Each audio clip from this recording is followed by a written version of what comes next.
What is going on, everybody? This is episode 377 of Pop Culture Crisis. My name is Brett. I have two guest hosts with me today because Mary is, in fact, on vacation. To my left, introduce yourself. Hello, I am Serge.com, the controversial producer of Timcast IRL. Controversial because he's dunking on Reagan today. Yeah, I don't like Reagan. On Twitter. Not a fan of Reagan. Not a fan of Reagan. How you doing, buddy?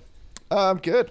Other than arguing with people. Extremely frustrated with the state of our country, and increasingly so. I'm good. But you're here today to laugh at pop culture with us. Yes, today. yeah, and drink my coffee. Exactly. From a major corporation.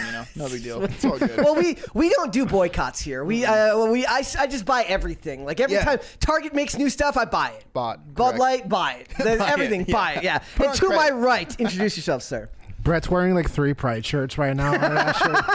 Underneath, it's just 3 of them. Well, that's tomorrow because tomorrow's the first of the month. So. Just being an ally, nonstop. Hi, I'm Dane.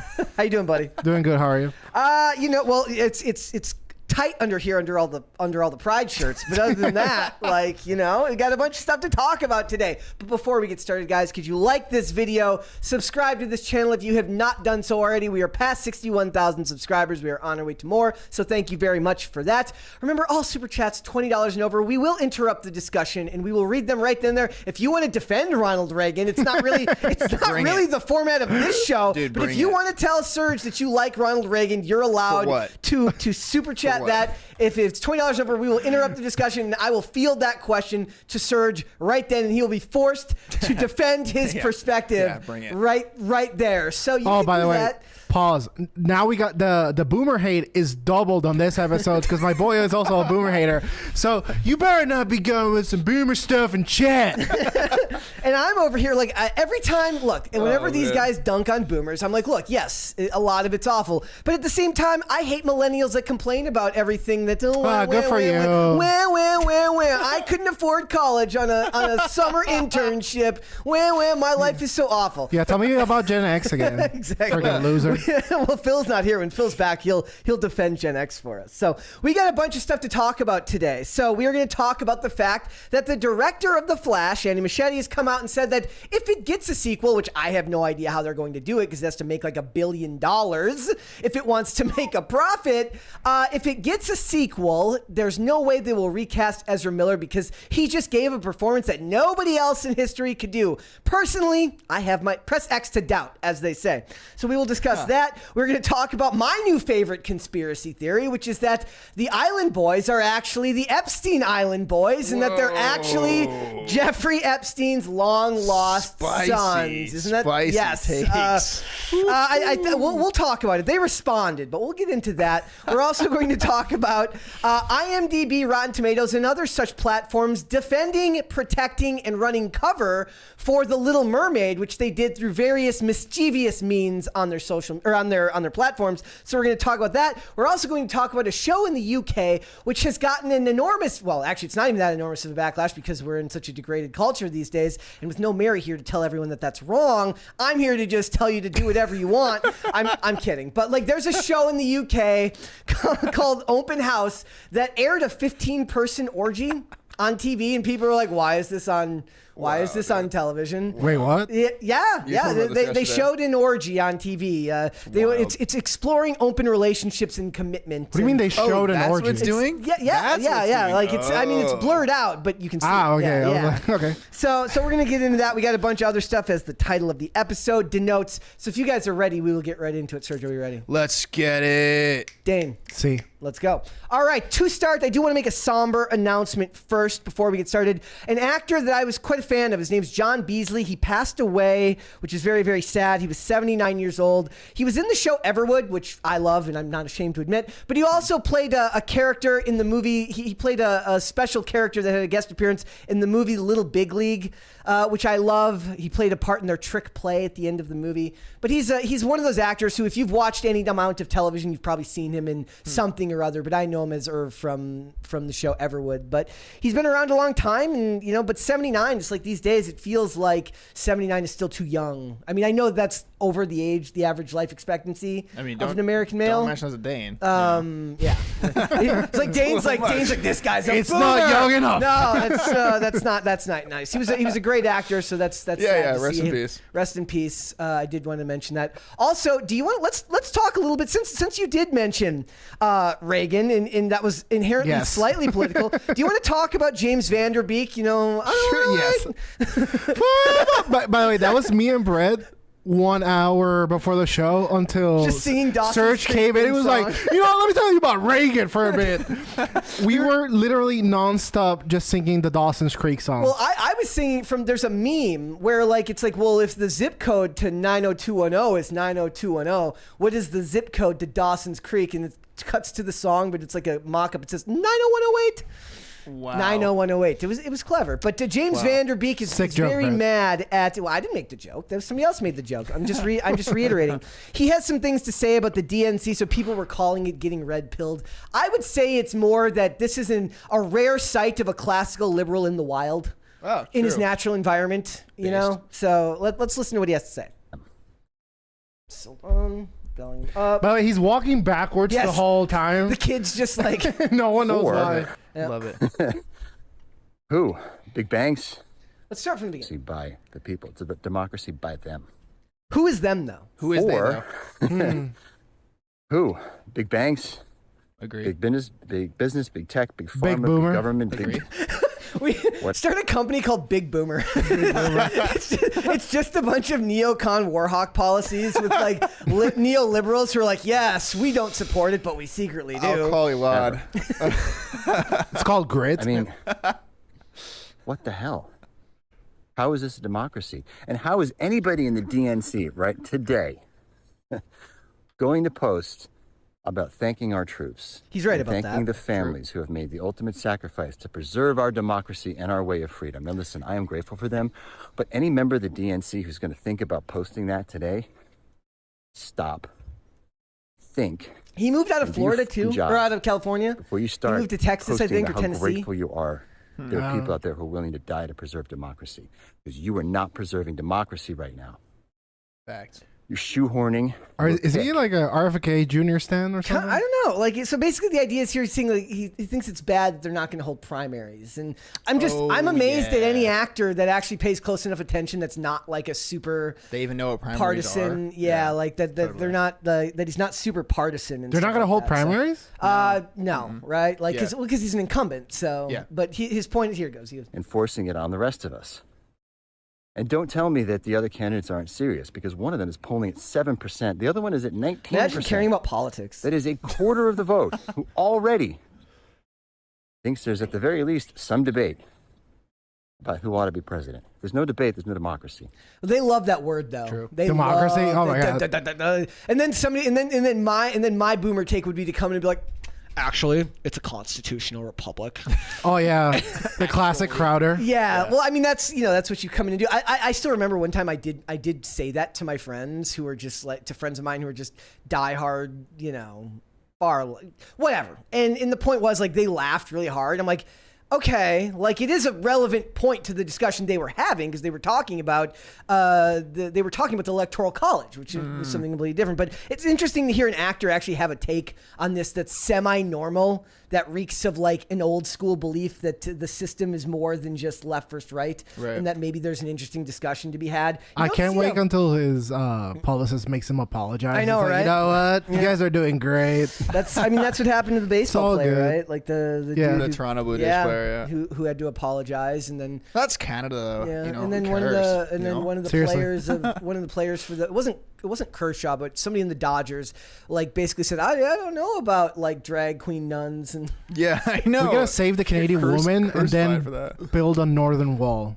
I'm down. I just mean- posted a picture of this gorgeous pro wrestler from the early 2000s, Trish Stratus, on my story. Oh my gosh, Because she's still smoking hot. I So bet. I was just like, like she's a goddess and she still is. So if we can smuggle her over the border, like Amen, brother. before we build that send, Canadian border wall, I'm down. Yeah, I'm totally. down. Save the hot Canadian women and let leave the rest to their own devices. Maybe that's the accord we can get with the Mexicans. It's like go up north, build a wall, save us from the Canadians, and then we're all hermanos. Hey, I mean, I honestly believe that the Iron Curtain is now forming on the 49th parallel, I believe it is. There you go. Yeah. Anyways, so it's very weird to hear we're in a time period now where the discussion is so polarized all the time. Oh, tell me about that. it. It's weird to hear any type of rational discussion at all about anything. So it's good, and so I do disagree with this person down here who says he's based. I'm like, stop it, stop standing for people just because they say one rational thing all the time. Right. He's a person. He's a person. So he's on his way. I shared he's getting there. We had an episode on Friday, and I shared the thing where the girls, it's the meme of the girl and she's like cleaning. It's got the voiceover over it. It says like, if she's independent and she takes care of herself, and then it cuts to this guy's like, then she's an adult.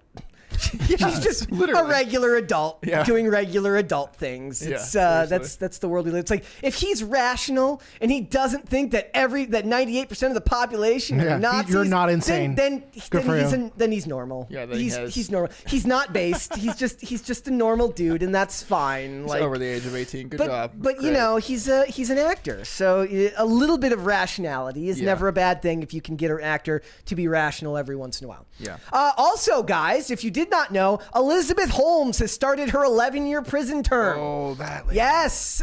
So she might have a deep voice in prison, but it'll be for very different reasons. It will not be to shill, to grift people out of their money based on a faulty product, right? Yeah. Or a fake product, not even a faulty product. Not even a real product. I am proud of TMZ for picking this thumbnail she just looks nuts. Yeah, she just looks nuts there. Got that and weird I love it. Look right through you. Look. But they talk about the guy in this article talks about how he profiled her for the New Yorker and basically says that she's a very self-centered individual, and he said that she tried to use her young children to get a lighter sentence. Yeah. Basically saying that why she would decide to have kids despite knowing that she was going to prison for a good chunk of their childhoods. I'm really enjoying that. An infamous girl boss just made it all up. That's classic chick move. Lied. Well, I mean, I'm sure plenty of men have faked it too, but it's just funnier somehow. I mean, Enron, right? 'Cause I'm guessing she just had an easier time convincing people to buy in. I bet that court case lasted years, where she was just like gaslighting the judge. She was like, "Okay, I'm sorry, but remember that one time where you said we could stop early and buy Chinese food, and then we went to Chick-fil-A?" Well, she tried to lay the blame all at the hands of her partner. What? Thanks, Reagan. No fault of yours. It's his fault again. Yeah, it is. If it wasn't for Ronald Reagan, Elizabeth Holmes never would have swindled people out of millions of dollars. Frankly, it comes full circle. It comes full this is what happens. The Gipper gets in charge, and just everything gets ruined. Yeah. Shout out to the boys. I will say though that I do imagine that there's some alternate timeline where, like Adam Baldwin's character in Chuck, Serge leaves the house every day, spruces up a bonsai tree, and then salutes a picture of Ronald Reagan before leaving to go to like some government tech job. I like that. I like that idea more. No, dude, I'm done working in tech. I'm done working with any of this stuff. I guess it's funnier actually if he goes to a DJ gig and salutes Reagan. Reagan. I figured all DJs had to salute Clinton by default. Be better if I because of the saluted saxophone. Saluted Giuliani. The beat drop is the Reagan inauguration. He's just like, I, Ronald Reagan, do solemnly swear. I'm down. But he points out, he says that she's a self-centered individual, Elizabeth Holmes now, for having kids despite knowing that she was going to spend a good chunk of their childhood in prison, right? Then I have this question.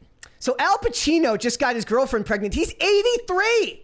Nice. Hell yeah. 83. That means job, that dude. by the time that kid's 10, he's going to be in his 90s. Shout outs to Viagra. Is that this is an actual question. Is this a moral thing to do? You're going to die before the kid's even... he's not even going to be able to drive yet, and you're going to be close to 100. She's been dating him for what, a year? So She used to date Mick Jagger. hey, I mean, wow. she clearly She has just went some- from one to a the type. other. I was looking at pictures of Bezos and his fiance who marries his like looks like a sex right, robot. right. Like she does, like she kind of does.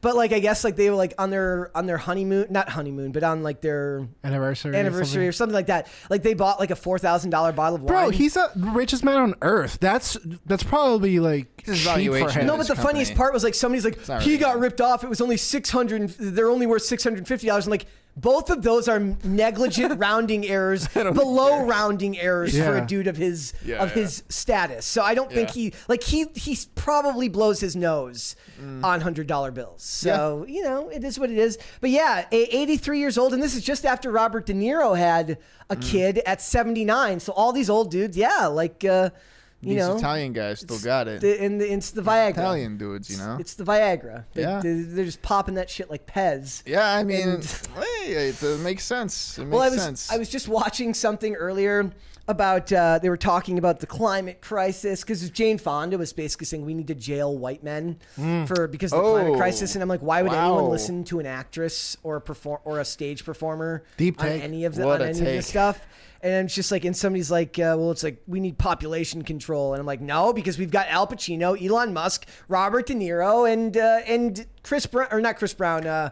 What's his name? Jane Fonda's just a couple of generations too old to be on the Whatever podcast and say dog shit takes. Holy shit, that would be amazing. Dude, like, have you guys?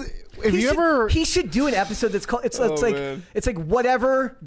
years I have left, and it's just old people. when old white ladies not watching. or old ladies, when they say stupid stuff, they literally say and then they pause and look around. They're just waiting to be reprimanded.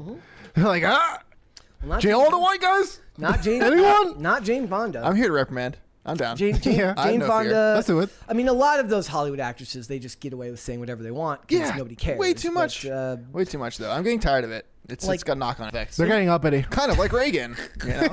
Yes. I'm surprised nobody's decided to come in and criticize you for your takes on Reagan. Maybe we've got more of a. I mean, people have like the stupid takes, like, oh, Reagan was good. I'm like, oh, cool, boilerplate. Oh, Republican. technically, we can Nice. count him too because he was an actor, so we can Yeah, count he him was as pop culture from crisis California. today. It's not even politics. I mean, Yeah. yeah.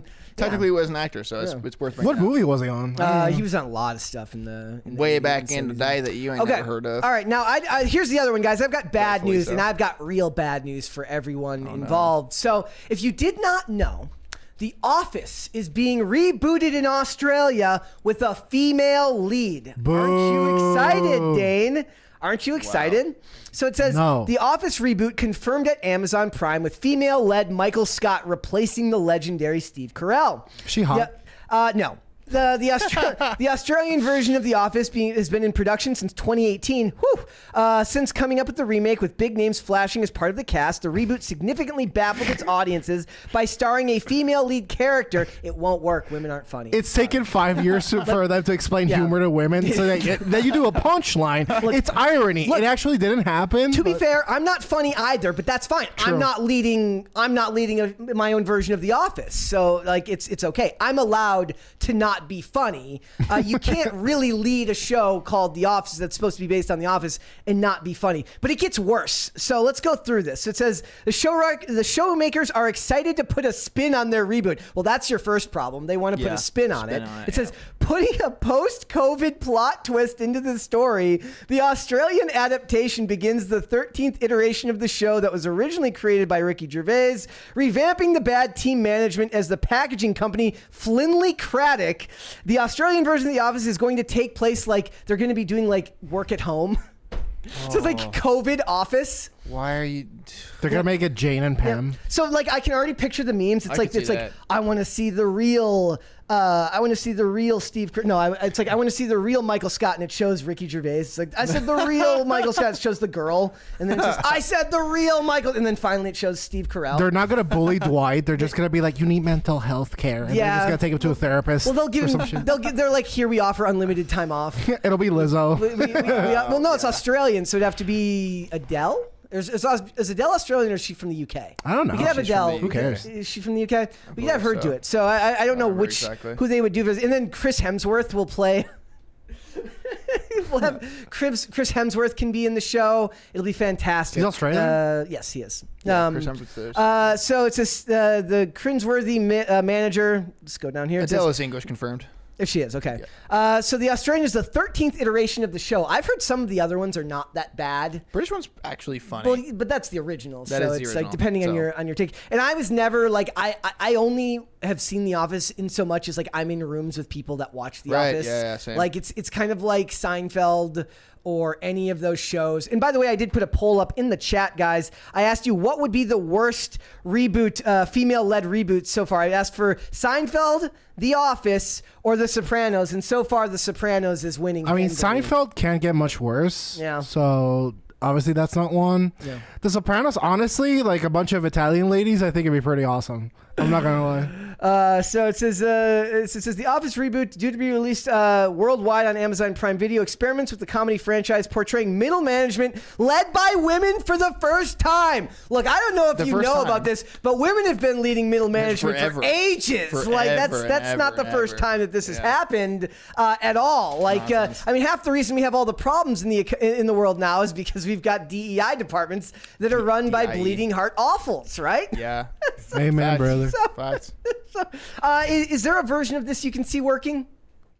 If the Reagan people get the hell out. No, I don't know, dude. I mean, there's some funny chicks in the world, but the thing is, when they said with a spin, that's when they lost me. Because they're just gonna do whatever pandering nonsense. Oh, $20. $20 one right there from Joe Schmo 32 Electric Boogaloo. The new Jim and Pam will be gay and lesbian. Calling it now. Yes, I agree. We just said that a minute ago. No, but it'll be so likely. It'll be like. Did you ever see that old story about the lady who married herself? It'll be Jane and Samantha. It'll be like her name will be Pamela James, and she'll just marry herself. It'll just be she'll play both characters. They recently made a segment about that in some news channel. They're all the same, and it was like Samantha married herself. Yeah, and this is her making vows for herself. And she's like, I will love myself. I will care for myself forever. I was like, oof. Cool. Good for you. Bye. What? No, Don't like care. Emma Watson said, like, I'm not single. I'm in a relationship with myself or something. Yes, she did. Right? She did say that. I forget what she Really? was. She said like self-coupled or something. Yeah, it was something so absolutely bad. insane that only a Hollywood nut job would I mean, say. I believe her because she's hot. Yeah. So like, she's got options. You're part of the problem, my friend. You're part of the hot. problem. Somebody says What? the Mindy Kaling did write The Office, but even her character was not that interesting. What if they're like, okay, we're doing the Australian Office, but they bring Mindy Kaling in anyways, and they just leave her Dear God. like they're just like, you're not getting off that easy, right? So it says this is the lady who leads the show here. I'll put her on screen. So her there we go. I hope that they just like they pull a fast one on us, and it's She kind actually of looks like Indira Varma. she just makes Felicity Ward is her name. She makes herself look bad by trying to incorporate all these like inclusivity things and all this DIE crap. Well, the problem, the things that make offices. It would be so funny if that was the case, and they just flip it on us completely. The things that make that's the spin is like in reality they're just mogging the living hell out of these people that are saying like, oh, we're gonna make inclusivity changes, and everyone in the office just like looks at them like, oh my God, I need to quit. Like that'd be great. The actual It's one episode. Well, just one feature episode where they go so light on it too. They barely criticize themselves. Look, guys, we're self-aware. Like, come on. you could do that. Like you could do it, but it would have to be done really, really, really well, and the network would have to back you the whole way. And I don't see that especially happening. in Australia. There wouldn't. Yeah, be. No like way.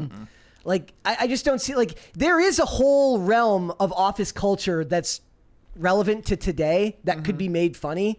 Yeah. Like if you do an episode where they're like they're talking about like we need modern inclusivity and we need everybody to get along, but then they have like the segregated training seminars and they're like, why is like, well, if we all need to get along and talk to each other, why are they setting us in separate rooms to talk about this stuff? That doesn't really make any sense.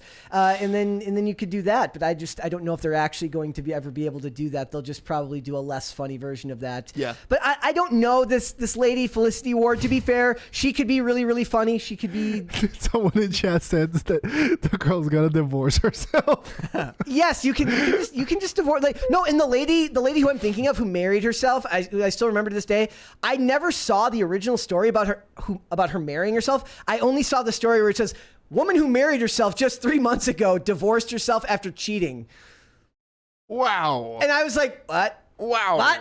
How So, do you cheat on I yourself guess unless you are like not victim masturbating. of like Like, so does that mean you're doomed to a Multiple life of personality just syndrome. nothing but masturbation for the rest of your life? Until one day she's just like, not today. I like this episode's lit. I like And it. she gave in, and that's what it was. in. Dude, I We mean, got a $20 one right there from Disco Jensen. yes. What's up, Disco Jensen?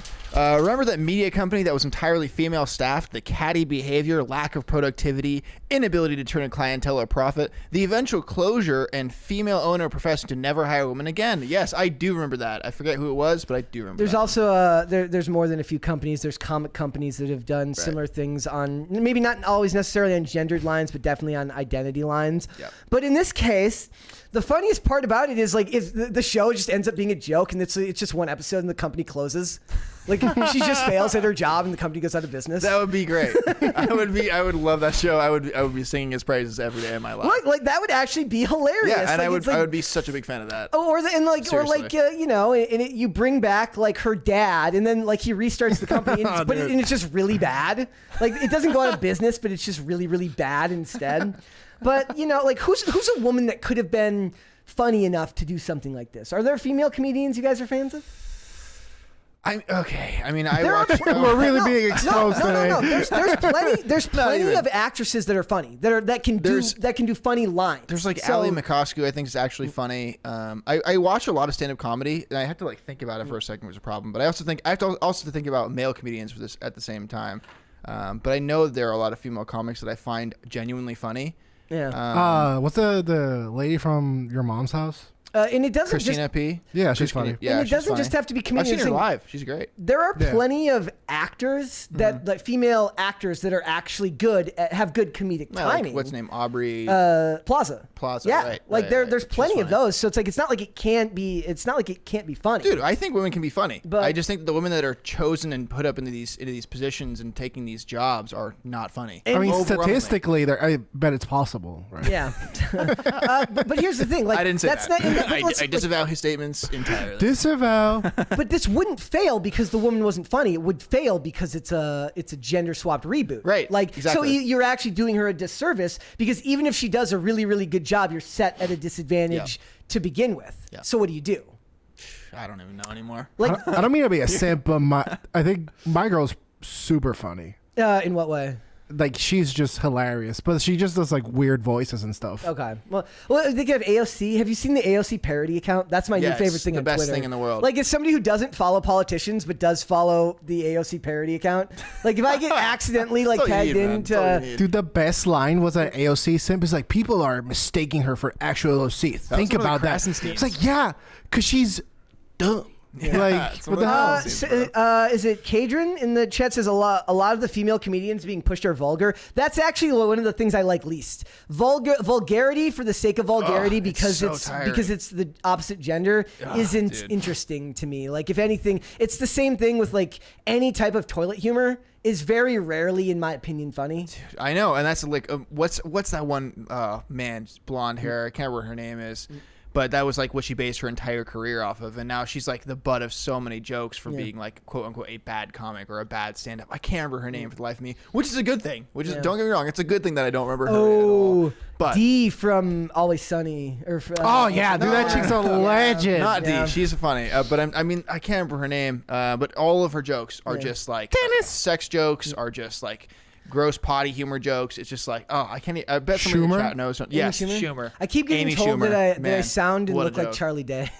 Wait. I know a funny female comedian, Natasha Leggero or Yes, something. Natasha Leggero is funny. She's hilarious. Man, I can't remember the other one. There's Look at us. Yeah. What's that we're tiny? we're so inclusive. What's that tiny comedian from Minnesota? Is there? Oh, the only comedian that I remember from Minnesota is Mitch Hedberg, who was a legend. legend. But unfortunately, Rest in peace. I went to his wake.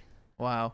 He Rest in was peace, man. he lived like he's from an area like right by where I was from, and he was already like a legend in the comic scene at that time. totally. So like me and my friends skipped school to go to his wake. I like the club sandwich joke. Yeah, I'm not even a member of the funny. club. Like, I mean, it's my favorite still. It's like rice is something is great when you're hungry and want 2,000 of something, True.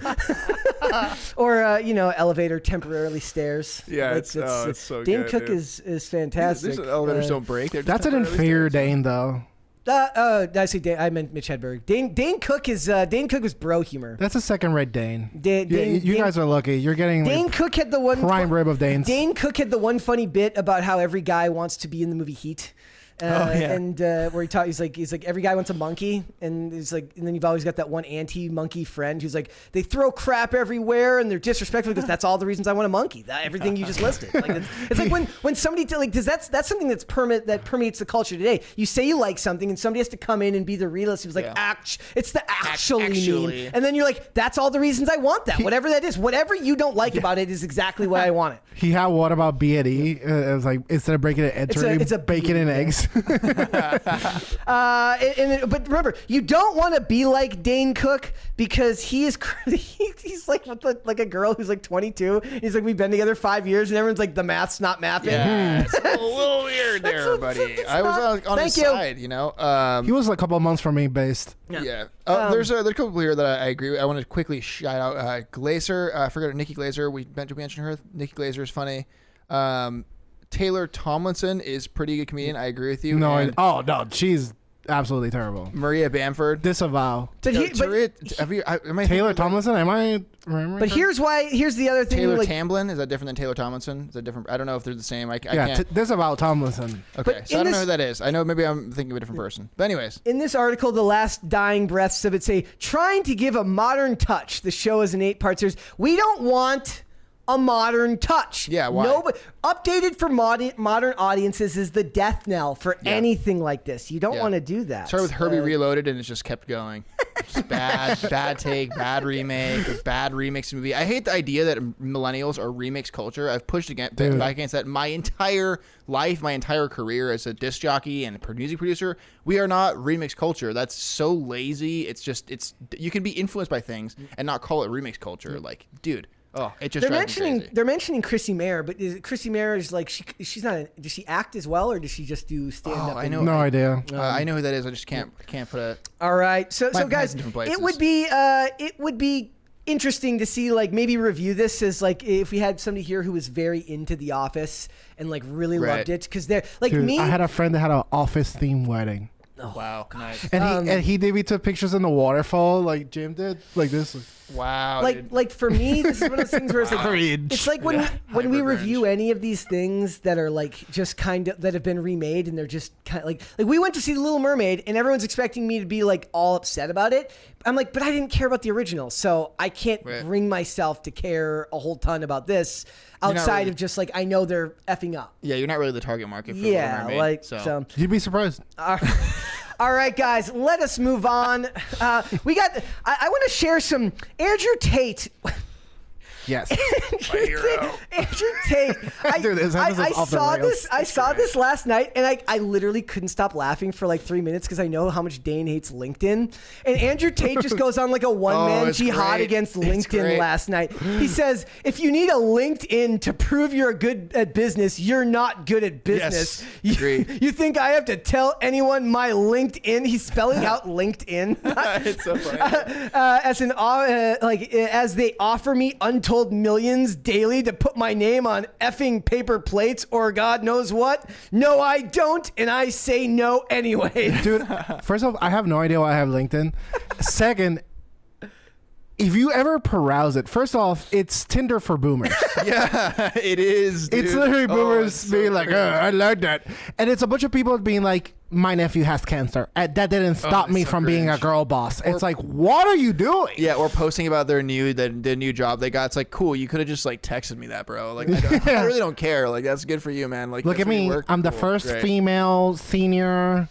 Yeah. Whatever, marketing. I just don't care. I just get a huge kick out of like, what does he just, I really picture like he just picks things out of a hat. Like, what am I going to like be mad at today? Yes, but not mad at, but like just make clown on. He's just clowning on. He says, CEO of Nobody Cares Corp, executive finance manager of Broke Corp. He didn't even say Brokey. It's so true. And then at the top one says LinkedIn. Oh, you mean gay?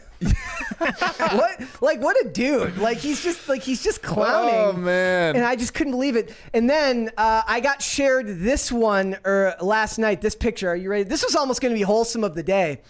Here we go. Be a top G. Take a fruit or vegetable in the lunch line. I don't know where that's from, but it's my. I want that printed. I want to frame that and put that in my room. Wow. Somewhere. Did you ever see the thing where of the guy who makes a thing? It says like, my girlfriend hates Andrew Tate, so he puts his picture up on every square inch of her room and puts Andrew Tate bed sheets and an Andrew Tate rug in her room. You can buy that. And then I'm buying and then that he's tonight. like follow me on Patreon because I'm broke now from photocopying all these pictures and buying the rug. And he also, what was the other thing he said earlier? He says, life hack, live with men you're in competition with and you will become a predator. Well, I don't want to, that's not good advice. Get a 4-bedroom house. Move in with. This is literally like a walked into a bar joke. An athlete, a millionaire businessman, and a philosopher. Take room 4. Get some self-respect and hold your own. Don't accept bitch position. Why would a millionaire business person live with? Yeah, why would they have roommates? They would not. There's no reason to have roommates. I get such a kick out of Tate. I do. I couldn't help it. But It's a rare draw from Andrew Tate there. Rare draw. Him talking about LinkedIn is probably my favorite thing I've seen today. Yeah, that's great. That's good. All right. We've also got, what would you like first? Cringe or cute of the day? Remember, all cringes of the day have been co-sponsored by Mary while she's on vacation. She sent me all the cringe in advance. Okay. Let's do cringe. I like cringing. So we'll just do one for each day. So here it says, first time taking a taxi, I think the driver's trying to touch me. By the way, for the record, Bruh. I have never been able to sit down through a whole cringe of the day. Every time, because, they get top tier cringe here.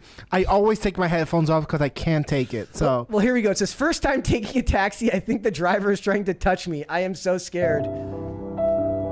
Why? She's got a seatbelt. Why this music? I'm muting it just in case we get copyrighted. That sounds pretty royalty free to me. Oh my. It's got to be fake, right? obviously, yeah. It's got to be fake. You're so terrified. I'm shaking Incredible. and crying. Incredible. Literally shaking.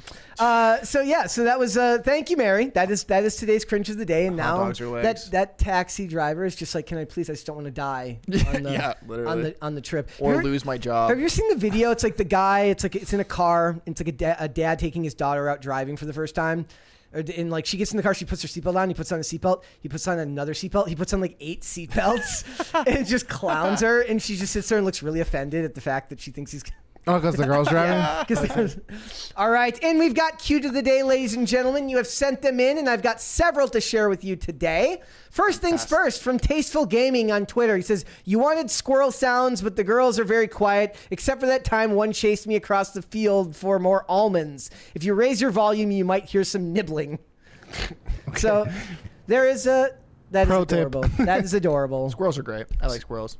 Squirrels are adorable. I have a cousin, and she swears that, like, squirrels look into her eyes and gaze at her soul, and they love her. There's a pill for that. Yeah. Several, I hope. I don't know. I don't know about that. I don't know how I love her. squirrels She's are, my but- favorite, literally my favorite person. Sweet.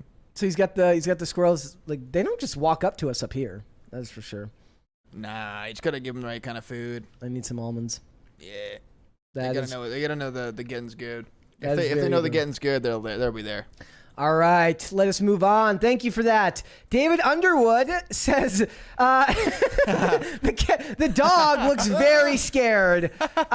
It's a fair representation of a cat's attitude, but Yeah. we love cats here and we love dogs here. But the dog looks very scared. Yeah, he does indeed. That's very scared. So thank That you. looks just like my dog. There you go. Maybe it's him. Here we go. And one more. This is from Aw. Fatty McFat Cheeks on Twitter. Thank you. Martian. She is a Maltese Yorkie.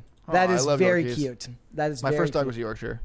They're great dogs. All right, guys. Let's move on. Let's get started. We got a bunch of stuff to get into today. So first things first, The Flash is about to come out. And it's going to take like $1 billion if this movie wants to see any type of profit, from what I understand. They bought like a Super Bowl ad, and I guess like the 10-second ads cost like millions of dollars at the Super Bowl. And they bought like a full trailer ad, which means they spent millions upon millions of dollars on this film. But the director says that they will not recast Ezra Miller if they actually get a sequel. He says no one else could play this character better than they did. Incredible. better than Dude, David, as you better know. than him. It's a he. God, Yeah. I'm so tired of this. Well, yeah, I gave up. So like I was like, over it. I'll respect your pronouns until you chokeslam women and become a menace to multiple counties and states, right? Like when what does it say on your warrant? Lock Like Ezra what up. does it say on the warrant for your arrest? That's Yeah. what I'm going by. Yeah, lock Ezra up. So It, probably, honestly, if it's in California, it probably does say they I know. or not Well, no, it was in most Hawaii. likely. Oh, and, Hawaii, and they then, probably don't care. And then I don't But know what it would have been in Honolulu is a whole other story. They're also extremely. Anyways, I'm Yeah. derailing. So he says he says that nobody else could play the role like Ezra Miller. Look, he's not Robert Downey Jr.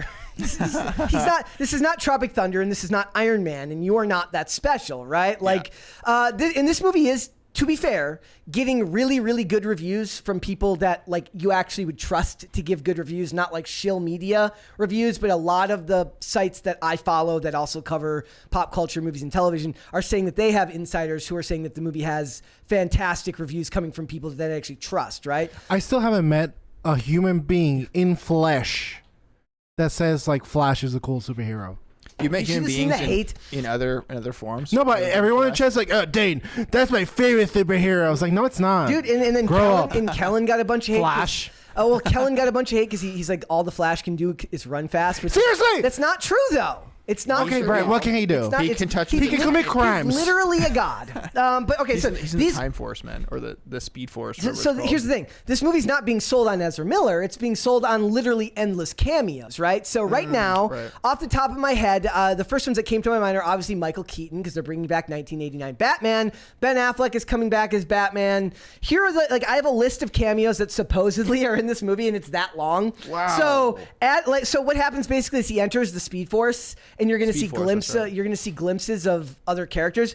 Adam West Batman, Linda Carter Wonder Woman, the Flash from the CW, but not Grant Gustin, Jay Garrick Flash, played by Teddy Sears, which just seems like a big FU to Grant Gustin, who just played the Flash for 9 years. Christopher Reeves. Okay. Christopher Reeve, I know Superman, him. Henry Cavill, Nicolas Cage from the Superman movie that Nice, never Nick got Cage. made. Okay, movie's goated. Gal Gadot as Okay, Wonder never Woman. mind. It's her last appearance as Wonder Woman, supposedly. Jason Momoa as Aquaman. Michael Sick. Keaton, Ben Affleck, and then at the end of the film, George Clooney as Batman will make an Sick. appearance. Incredible.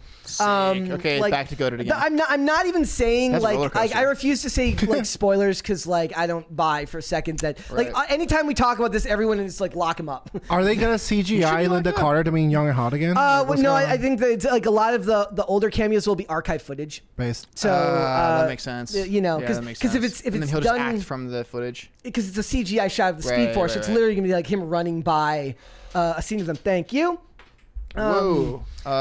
So it says, if this happens, yes, Machete says about Ezra Miller having him back. I don't think there's anyone that can play that character as well as they did. The other depictions of the character are great, but this particular vision of the character, they just, like, he's just got to be like, he's like, did I get the they, them right there? Did I get it right there? He's like checking himself. He's like, oh, thank Nice. God. He's like, thank God I didn't offend the guy who keeps assaulting women. Nailed it. So it's like, Dude. well, he's like, hey man, I can't screw this up. I got a wife. Yeah. It's like, I'm What not. if I'm not Ezra like- comes for his wife too? Man? You never know, man. It Gotta be reminds careful. me of like what he's saying here. Just feels like they're trying to save the movie because it's coming out and they just don't want to. They don't want it to bomb, so they have to say whatever good press they can. It reminds me of Keep like hitting him where it hurts. Charlie Don't go to Charlie it. Cox just recently came out and said like when they were doing the press tour for She-Hulk.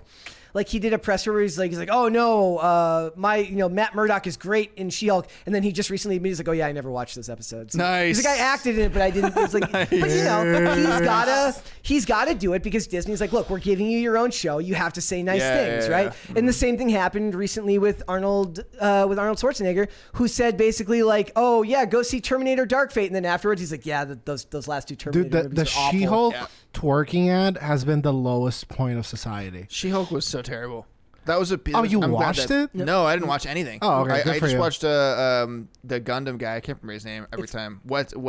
It's a Gundam? It's a Gundam. Yeah. Yeah, that's right. And I just watched his takes on it because I refuse to watch something like Same that. with like I'm not I gonna do it. Disparu and a lot of those guys that I watched a lot of. I watched a lot of takes on YouTube. Never watched the actual thing ever. I would never pay for that ever. The other Well, thing, you know what? I watch Pop Culture Crisis for that surge. I'm Well, we on haven't Pop Culture Crisis for that. Oh, exactly. are you? Yeah. Grow up. We haven't even been covering Ezra all that much, to be completely honest. We haven't. So the other thing that's funny about this is the director says that, but it's not like the director would have any say in the matter anyways. It's not like he's the one who gets to decide who stays and who goes. It's the studio that gets the final say on something like that. Whoever's paying for and it. so Producers. it's really David Zaslav who gets to say that. But also, like, look, with this movie's budget, the delays, this movie's been in production since like 2014. Like this movie was originally planned in like 2014, and it was supposed to come out after Justice League in And he's been the main character since 2014. He's been the attached actor the whole time. Wow. At one point, John Francis Daly from like Freaks and Geeks was on board to write. That's how long this movie's been. He's just been doing hella production. crimes. Yeah, pretty much. He's just been committing crimes across America. Just like it's like his own personal countdown to the release of the movie.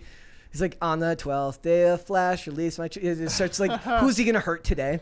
But it's like with the budget, like if you spend that much money, and I have seen a massive a marketing push for this. Like I'm seeing the ads on the sites, I'm seeing the ads on IMDb and all these places for this film. Comes out June 16th, so it's right around the corner.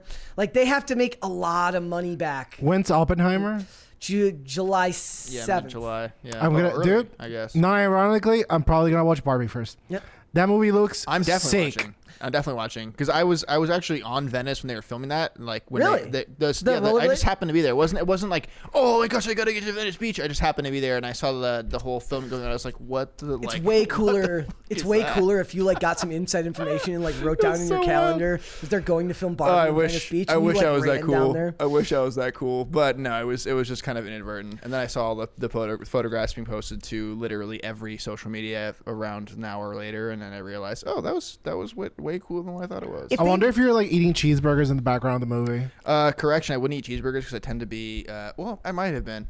I'm lactose intolerant. Well, so great correction, pills. buddy. Yeah, hey, I would be eating a hamburger. That's all I'm saying. Oh, okay. Yeah. Only different. Thanks. Yeah. It is making sure I gotta cover it. Somebody said Olivia Clare says 7 years ago when Harambe died, society went to hell. Rest in peace, Harambe. Did you see Andrew Tate tweeted grave. about that too? Yeah. He's like, Dude, Andrew Tate is on a spill. He's every morning is him and an anime girl. yeah. Who's anime girl? A girl from an anime. I don't know. And yes, they're saying the one with Ryan Gosling. Also, Ryan Gosling recently came out. He's like, "Why are you so worried?" He literally hit him with the like, "Why do you care so much about Ken?" Because they're like, "You're too old." Ryan Gosling, Well, he hit who with that? like, because he's Ken in in the movie, right? Yeah. Like, and then he came out and he's like, "Why do you care so much? You didn't care about Ken before. Why do you care so much if I'm old?" So like the Flash needs to make like $1 billion in all these comments. Nah, Look, that's not gonna happen. we're talking. No, I think like it could bomb. They're saying like $70 million. I hope it does. I hope $70 it million sinks careers. opening. Seriously. Like that's it on a movie that cost like $300 million to make. Since 2014, almost 9 years now. We're talking. I hope it bombs. They released it on the 10th anniversary.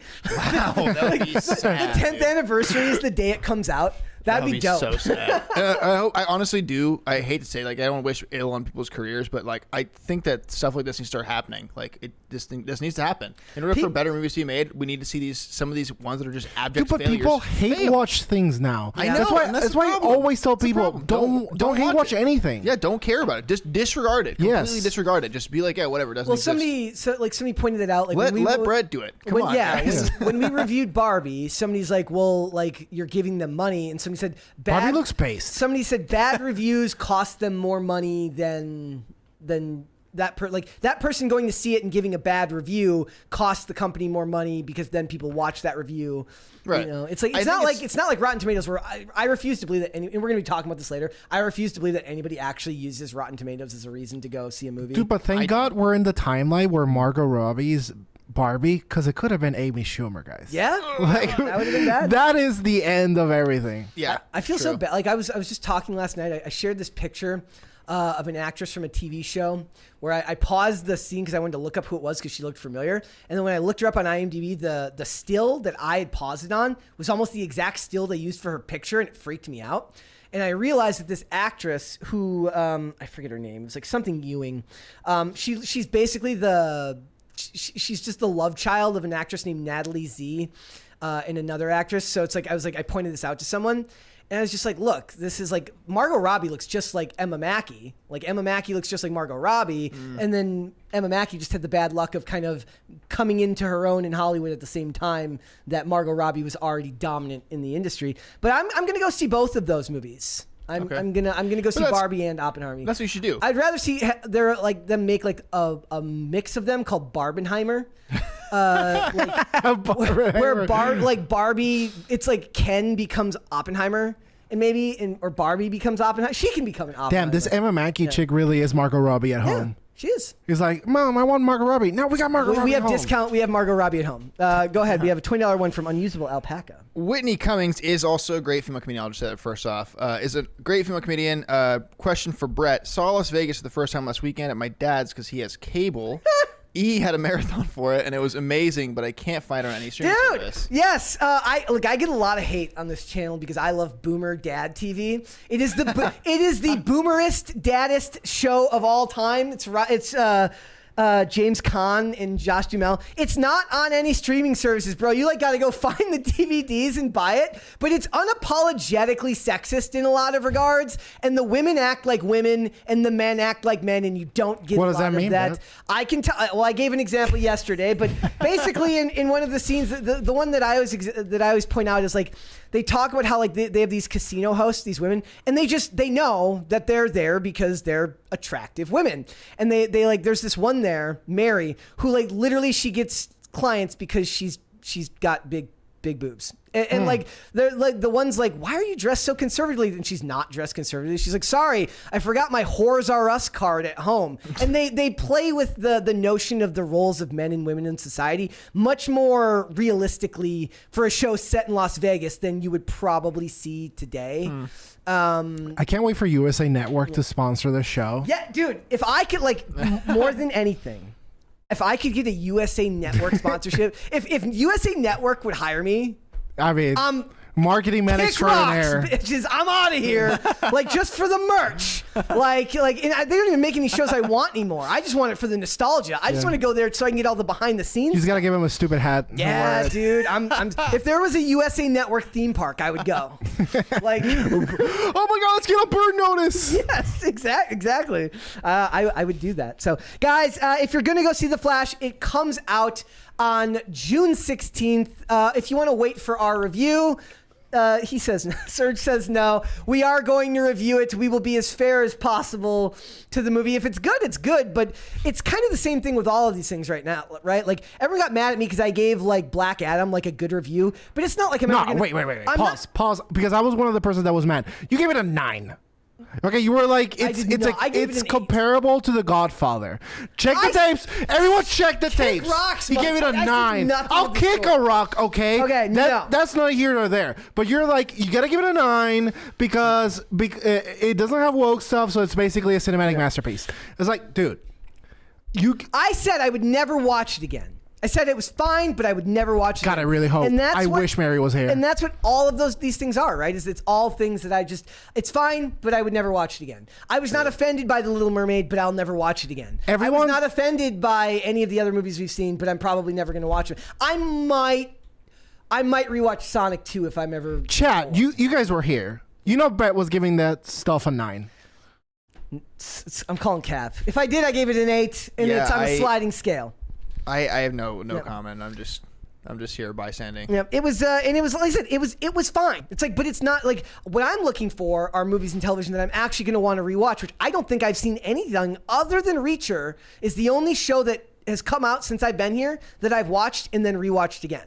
Everything else you watch out of a sense of obligation to finish, right? The movies are fine. You watch them, you do the review, you're done. But with a TV show, if I'm going to invest that much time in it, I'd like it to be something that I want to rewatch. Right. But that doesn't happen very. Somebody pointed out the other day that the finale to Succession, they're it pulled in a record audience of 2.9 million. What is that show? It's white people being awful to other people. pretty much. No, but seriously, what is it? Because is it like the new Schitt's Creek where we're gonna pretend it's great? No, a lot like people that I trust really like it, but it's also like I like Billions. Who, and- Feds? Yes, Feds. But like Federales. Ooh, that's an interesting take. Oh. Ryan Rubino in the chat says anything above a 7 should be must see. I don't know if I agree with that. Like Above a 7? Like a 7 is like a solid meh. Like it's fine. Is it to see 5's once. average? So We got a $20 one right there from Deuce Boogly. yeah, virtually all female comedians only joke about sex, abortion, and their vaginas. True, and it's painfully Hilarious. funny. True. This includes Whitney Cummings, Sarah Silverman, Natasha Leggero, Lisa Lampanelli, Amy Schumer, and so many more. I think kind of there are definitely some female comics that have had bits that are not about that in their sets that I've seen, but Statistically, probably. statistically, yeah, you see a lot of it, and I see a lot of new comics that I'm like tried to be fed by like Comedy Central as like this is a new comic you got to watch, and I watch and I'm just like this is just Dude, so mid. Lisa It's just- Lampanelli was. Ugh. I mean, Earth. FBI Special Agent Paul David Stewart says I like Succession. Go. But what's the show about?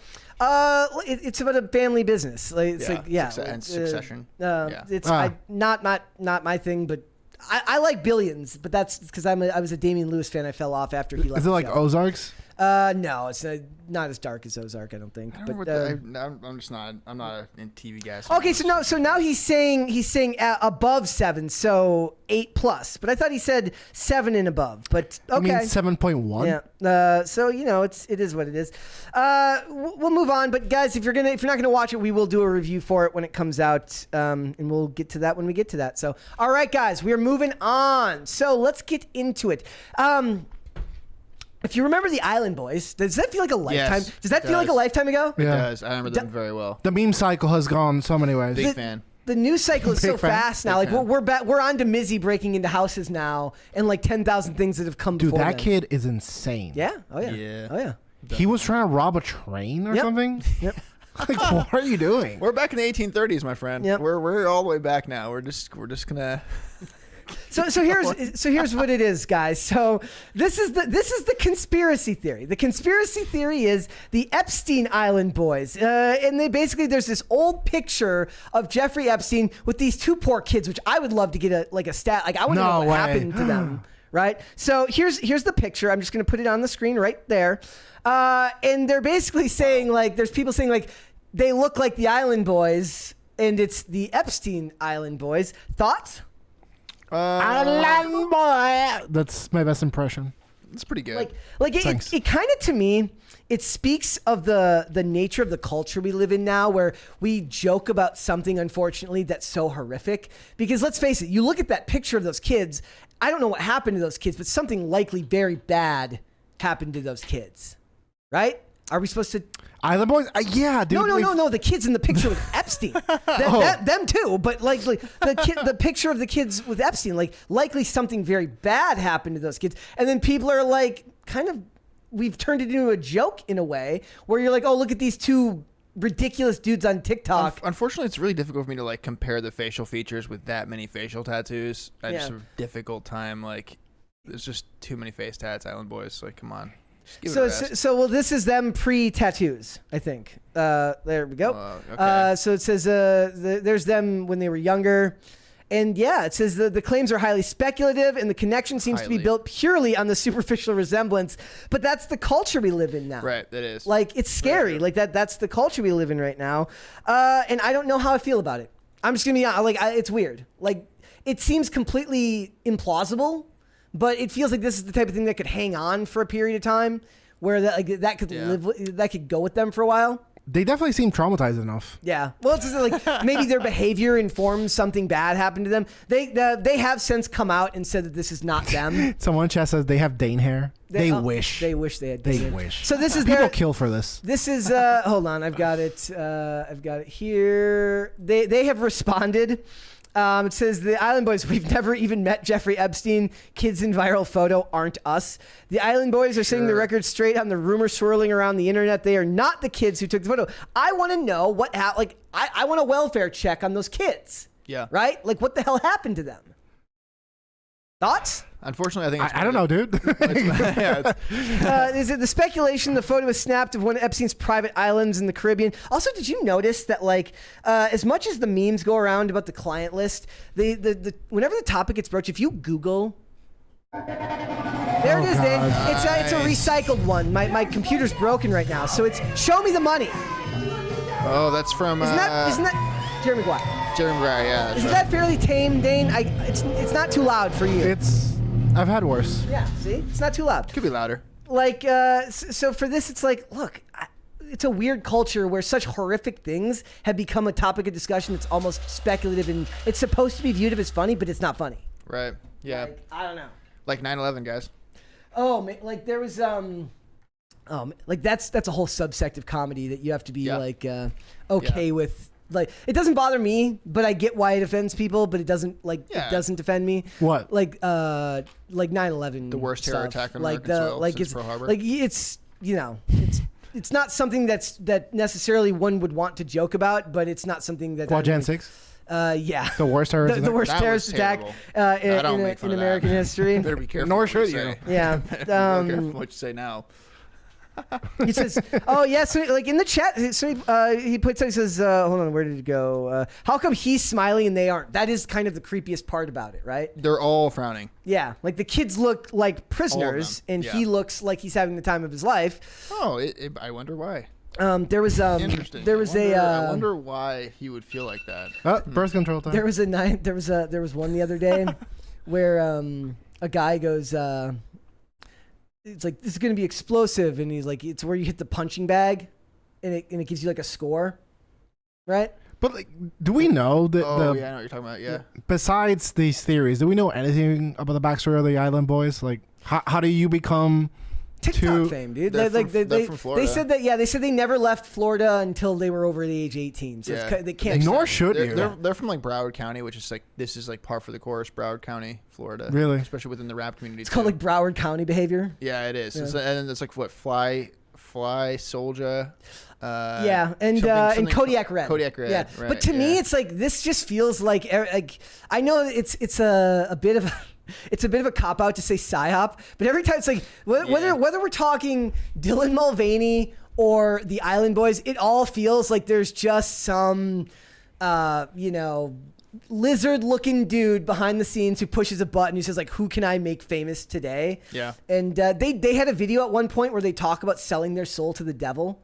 Dude, they look For like fame. their psyop had a psyop. Like Yeah. they're Yeah, they do. terminally. Like at the end, They look like a spin-off of a psyop. You know? at the end, is a psyop any different than like a boy band who's basically like made famous No. This is by, like you- by a company? Same This is thing. like the Australian female version of a psyop. Yeah, that's exactly what it is, right? So like I remember there's a video where they're like on a live stream on like an IG live, and they talk about selling their soul to the devil for fame and fortune. Well, Maybe that. it worked. Well, I mean, did it? I mean, are they They- rich? Or are they famous? Neither. And then they kind of. They're neither? Oh, well. They kind of fell off. They're not really in the news. They kind Well, of. the hardest thing about like if you want a career as like an influencer like that, like there's not days off. No. Every day is work. No. Like You gotta rob a train today. Yes. If you're like, I love those fake motivational videos. It's like some say the measure of a man is like how he treats his underlings. The measure of a man, you go into a store and you fight a random person. The measure of a man is how that he rates his syrupy breakfast items. Well, we don't have the. Javier Vasquez says they rich as F. So apparently they. Yeah, that's what I'm saying. So what did they? They rich as but F. what did they make Okay, their money Javier on? Like Vasquez. how does an island boy make his money? I don't know. I How just does don't. one I think if you're I just don't. brand deals? Yeah, but that's what I'm saying. Like, I don't think that they are.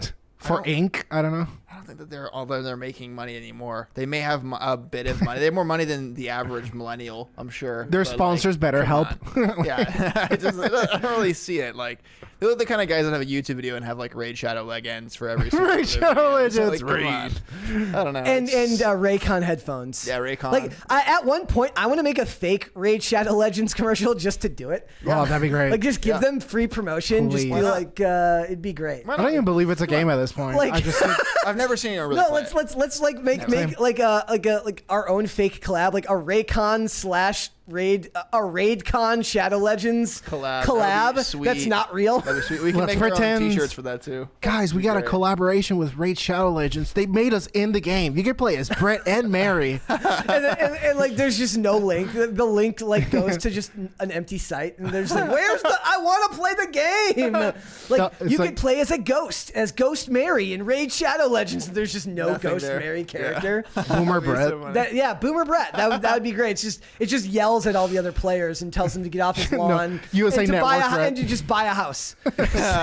Why don't you just go to college? Pull yourself up by your own bootstraps. Yeah, why don't you alright? just go to Quit college on a complaining. summer job? Why don't Stop you? the avocado toast. Hey. So yeah, like for this, here's the crazy thing. I was like, when I was looking up pictures to make the thumbnail, like it's crazy how the media manipulates stuff, because if you look up Jeffrey Epstein, it's all pictures of him and Trump. There's it's like Psyop you can't find this one, which is the run right there. It says the original Island Boys, which is Bill Clinton, and him. Oh, there's a $20 one right there. Who actually was on the Lolita Express. Clint Torres can't participate in the chat pool because my answer is any. I love that guy, Clint Torres. Yep, Clint's a good dude. I don't understand any. Yep. So All yeah. of them, I guess. They're all bad. I understand now. I guess I see what you're saying. So yeah, like I think it's crazy to think that that's the type of conspiracy theories that come out these days, because it's such a monstrous thing to think about, that no, the client list has never been released. No, none of those people are in jail. Like we just like last night, I posted like a repost of something about Salma Hayek. Where it's like Salma Hayek is going viral for just being really hot at the age of 56. And I was like, yeah. And then I thought about it, and then I think about like all the stuff that she's tied to, which is like, not only is she super woke, but also like her husband is attributed to like a bunch of like really like bad stuff. So I'm just like what, you can't really escape any of it in these industries. No, it's you like I guess you sell your soul for the adrenochrome. That's why I love Hollywood, man. Not really, but I literally did. I wonder what would happen if we found out later, like they actually were there. Like, yeah, of course we lied. We were on Epstein's island and they gave us a bunch of money. Why would you admit to that though? Yeah. You know, like that's such a black mark forever to be like, yeah, we were on Epstein's island, even they could have been victims. No, it makes sense if you're a victim that wants justice. But when you think about the amount of people that have been there, that could very easily make sure that you hang yourself in your empty cell with paper towels or whatever they used, where all the cameras mysteriously go off at once. Also, guys, if you ever want to watch one of JP Sears' best videos is when he does the Epstein was innocent video, which is really, really good. You should go back and watch that one where he goes, he's innocent, folks. He's like Jeffrey Epstein didn't kill himself. The media said so it must be true. In behind him, there's a thing that says like Clinton body count still 56. I wonder could we react to us? Like, I don't know if we'd get copyrighted for something like that. He's like, I don't know if his company would really do it. He's but like, I don't think he would do it. I wonder if we could watch that one. I kind of like. It's one of my favorite things that he ever did back when.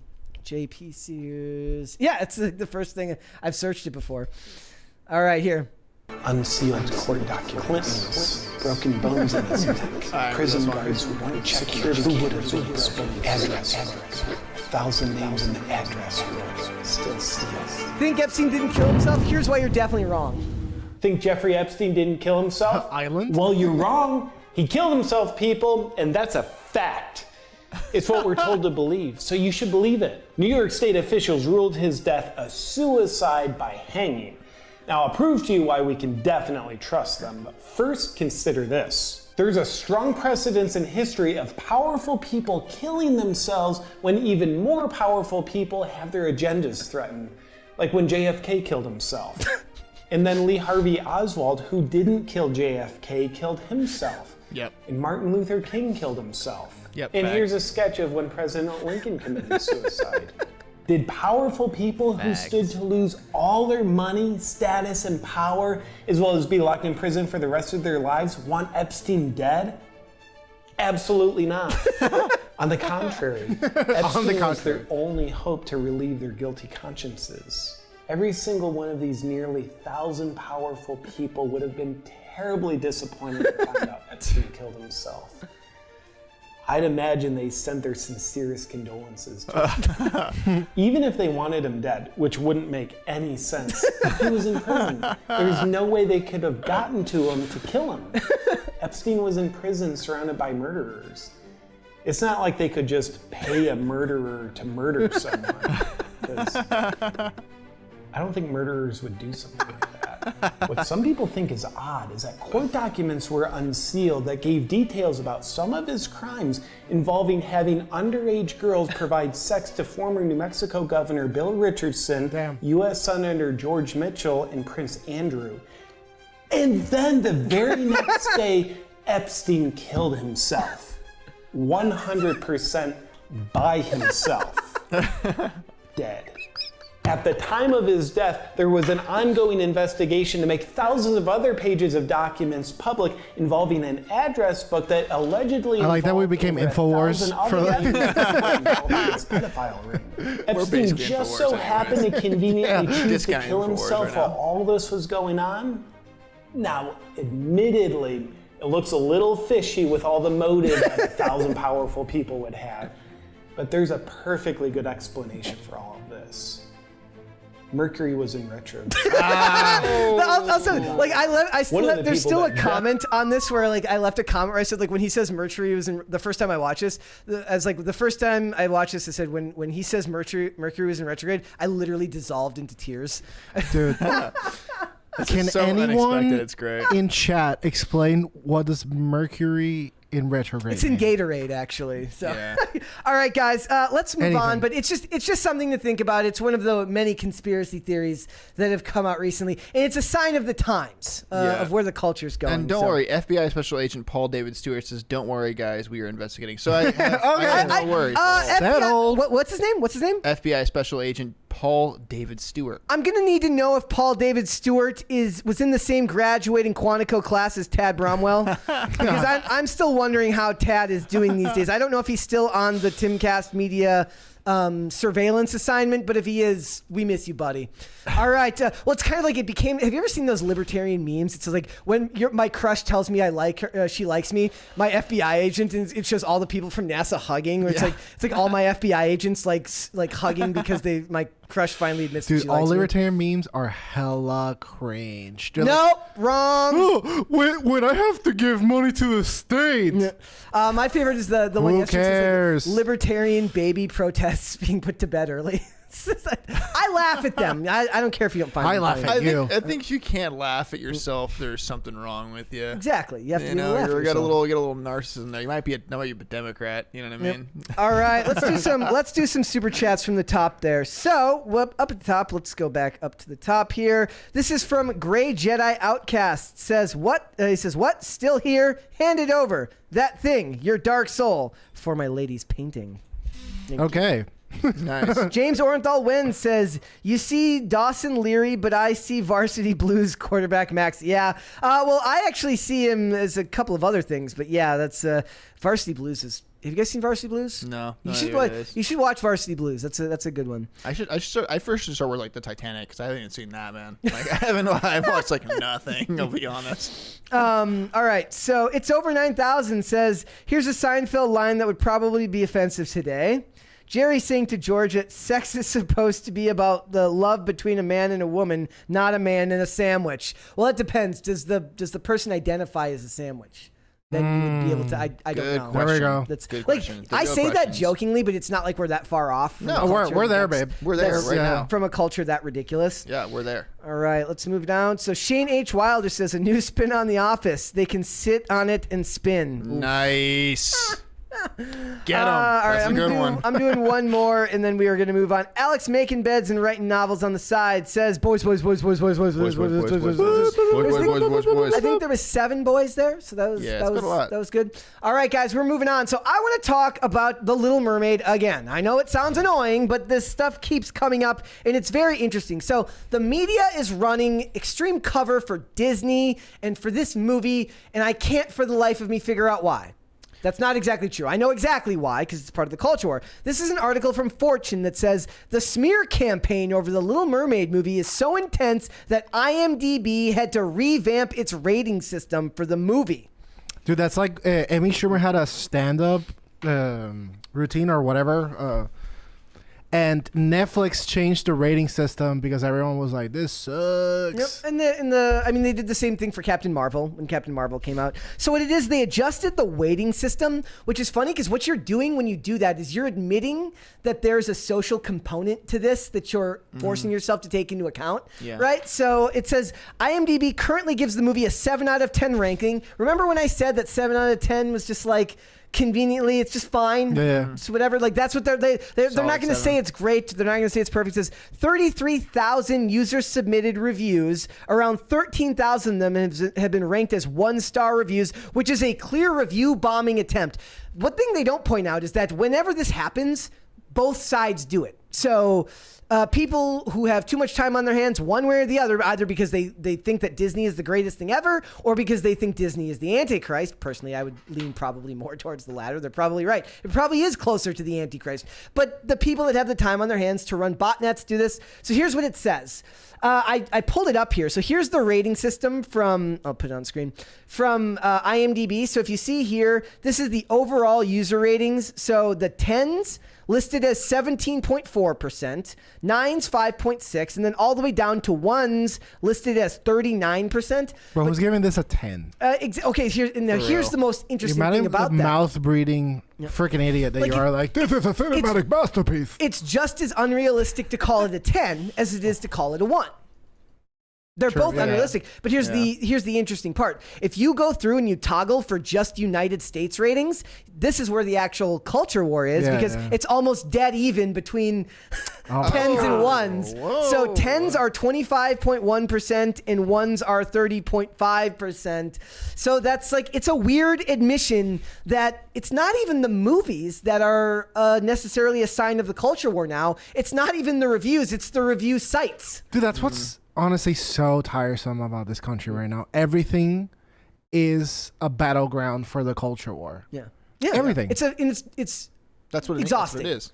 And it's exhausting. Culture. It's literally everything. Yep. It's anything and everything. Everything's politics, man. And Come that's on. well, and that's annoying. That should tell you who Okay, Shapiro, who the other chill side out. is. Hey, I mean, it's not wrong about everything. And then I know the guys on Friday Night Tights also pointed this out, that if you look at the audience score, you can toggle. So the verified audience score has sat firmly at 95% since it came out. And never moved. But if you toggle from verified audience to all audience, it drops to 57. And what's odd is which one is more realistic? Well, if we look at the tomato meter for the critics, the highest point for critics is all critics at 68%, but top critics listed at 47%. So which one is more likely to be accurate? The one closer to both critic scores, or the one closer to all audience or verified audience score, which is unlike the other three demographics and suspiciously sits at the same number for days. What are they verifying? Like, I don't get it. It means you have to be a member of Rotten Tomatoes, so you have to have a Fandango social credit score. You have to have a Fandango account and register through there to do a verified rating. Also, interesting fact, I don't know if it's still true, but the CEO of Rotten Tomatoes was once an executive at Disney. Whether that's relevant here, I can't say or not. Interesting. But it is interesting, right? Like whether I don't see a connection. Quite the fact. But if you look at it, the all audience score sits at 57%, which lists it as a 3.1 out of 5. I think 3.1 out of 5 is more than fair to this movie.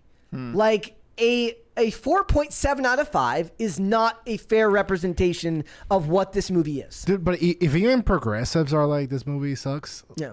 I mean, it has to be. Probably sucks. Yeah. Insanely bad. Probably sucks. So why is it that not only the movies are a sign of the culture war, not only are the reviewers a sign of the culture war, but the actual aggregation of the reviews? Think about it like this. We were talking earlier about rating systems. Like, is anybody really going, like, is any mom or dad on social media over the weekend, or they're on their computer and they're like, I want to take my kids to go see the new Disney movie. I'm going to go check Rotten Tomatoes to see if I should bring my kids to it. I don't buy that is still a strong sign of how the culture goes. Like, I don't think people are using rating systems on Rotten Tomatoes to decide whether their kids are, whether they're taking kids to go see a movie. I don't think so either. Like, does that seem logical to you? No. Like, I mean, I guess I would, but like not anymore. I guess maybe if you're like so blissfully unaware of the culture war, right? Like you're just, I guess. you're just But not who paying is attention. at No, this there's, point? There are some. There- actually. no. There are some people that are just they purposely tuned it out too. no, there's plenty of people. It's more of that. I actually Yeah. think that there's, we discount the fact that we're in a bubble of our own. Definitely. Being part of the culture war here. Yeah. That there's Who, plenty us? of people, there's plenty of people who are gloriously unaware of all of this stuff. Right. Like that are just living their lives, and you can judge them however you want, but they're probably happier. Like Yeah. they really probably are. I think they are. Like I was watching a thing. Here's an interesting cross section. I saw somebody sent me a review, a reaction to like Tom McDonald's recent video where somebody reacted to it, and it was somebody reacting to it, and he mentions in the song the phrase "Let's go, Brandon." And then the people who are reviewing the video, who review all this dude's videos, say, "What was Let's Go, Brandon? Some Trump shit?"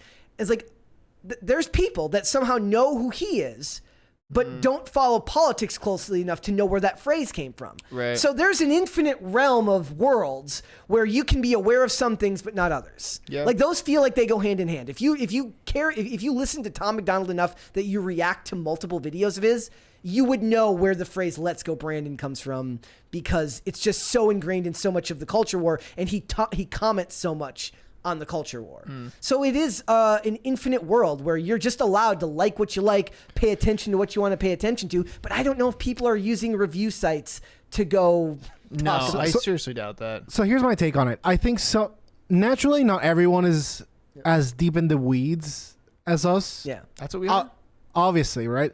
But I think most people are aware of it, but they pretend not to be. Because at this point, it just hurts. Yeah, because that's what I mean. People are aware. They're aware though. They've been made aware. But they're not necessarily gonna. They're not done what everyone hopes it would do, which is become aware and then become activated and then become aggravated enough to go and vote for something and change whatever they. Because they're just like, oh, this is just too much. I'm tuning out. Yeah, I yeah. don't care. It's just So too you much think for me. So you think that they're actually aware of what's going on, but they're just staying out of it actively. They're think actively so. choosing not to be involved. They're I agree. actively choosing to pretend that this isn't happening. Yeah. They're like, the I early think so, too. 2000s are coming back any day now. I think so, Any too. day now. Yeah. And it's like, nope. They just have like this idea. It's a particular kind of bias where you just think that like, you know, it's like there's just no way that anything could change. Like it's not going to get different. It can't dramatically. What you mean, like they change. think it's not going to get better or not going to get worse, so they're just staying out of it completely? I think that they think that if they stay out of it completely, like it won't affect them. Yeah. More so that. I mean, so, yeah. So like that's. It will. I get it though. Like I get Yeah, it. Like, I I get it get too. not. I wish I look, could. Not Honestly, everybody sometimes I cares wish I could. enough to want to comment about. Like if you look at most of my social media, you wouldn't know. How did you come out of the pandemic not knowing anything about social culture? You can't. It's impossible. Like, Because you'd be on your computer plugged in all the time. Yeah. but watching what? Right. Exactly. Everything is woke propaganda. That's what I'm saying. Like, there's no way you aren't aware. Even if you're on the computer, you're gonna be watching TV, which Yeah. is almost worse, and then you're gonna be like, you very No, totally, I agree. But also, like, somebody says, did you talk about the Disney employee wearing a dress? No, we have not. We did not talk about that. I didn't get a chance to look deep enough into that one here. But it's really funny because these sites, they run extreme cover for Disney. And then this was a tweet from Geeky Sparkles from Clownfish TV. She says, for F's sake, The Little Mermaid didn't underperform overseas because of review bombing on some sites. It just didn't do well overseas. Move on. It still did okay over here. I love how these media outlets mock tinfoil hat theories of other people, but of others, but then do the same thing. Oh. That's a very fair take. You think so? She's right. Also, but like 10 years of coping. 10 years of every one of these dog shit movies that come out. It's like, well, actually what happened was that... That's all I hear when I hear that. I just tune out because as soon as I hear like some kind of explanation about it, it's like, dude, if it was this smash hitter was, I know she's saying it did okay. No, what she's saying, she's right. The movie did do fine. Maybe I misunderstood. No, the movie did fine here. It didn't do great. They're still running cover by saying it did fantastic. It was like the 5th highest grossing Memorial Day weekend of all time. that's not all that great when you think of it being a Disney princess movie. Fine, whatever. But the point is like, it's like the Fast and Furious. The Fast and Furious 10 bombed here, but did exceptionally well overseas, whereas The Little Mermaid bombed overseas, but only did okay here. So she's not saying it did fantastic, but this is an actual article. This says the Little Mermaid splashes to $164 million global bow, but there's something fishy overseas as Disney pick beset by review bombing. They're running cover as if people in other countries aren't going to this movie because some people on some websites review bombed it. I don't buy it. Yeah, I don't buy it. Yeah, I don't agree with that either. Like it says, well, Rob Marshall directed Update has a 95% verified audience score on Rotten Tomatoes. Again, we've discussed what that means. There's no way a score sits starkly, firmly at 95 over the most turbulent days of the like. You can expect a score to stabilize over time, right? Like it finds its level after a couple of days, right? I always talk about how I think woke is dying and it's on its way out. But now that I think about it, I think that the thing that's keeping, by the way, I hate the word woke. I say progressives because woke is just like the shield for progressivism. It's their word anyways. Don't use it. True. Good point. So I think what's keeping progressivism and wokeness alive is the counter economy that's been created to just hate that kind of stuff. If you let it go, it runs rampant and it just gets worse. I don't know. How can it get worse? I don't know whether the counter revolution does any good long term. I think there's a lot of good being done right now, but leaving it be to just I don't agree with that. There is no answer in this where it's just you stand by and let it happen. Otherwise, you get to the point we're at now. Like worse is Mao Zedong. Like that's the only way that it can get worse. Mao kind of sucked. No, bad guy. So like, not a cool dude. Not a fan. Thumbs down. How does just leaving it be? It doesn't fizzle out. It expands. It expands to new departments. It expands to new projects. It takes over other industries. What do you do with a kid throwing a tantrum?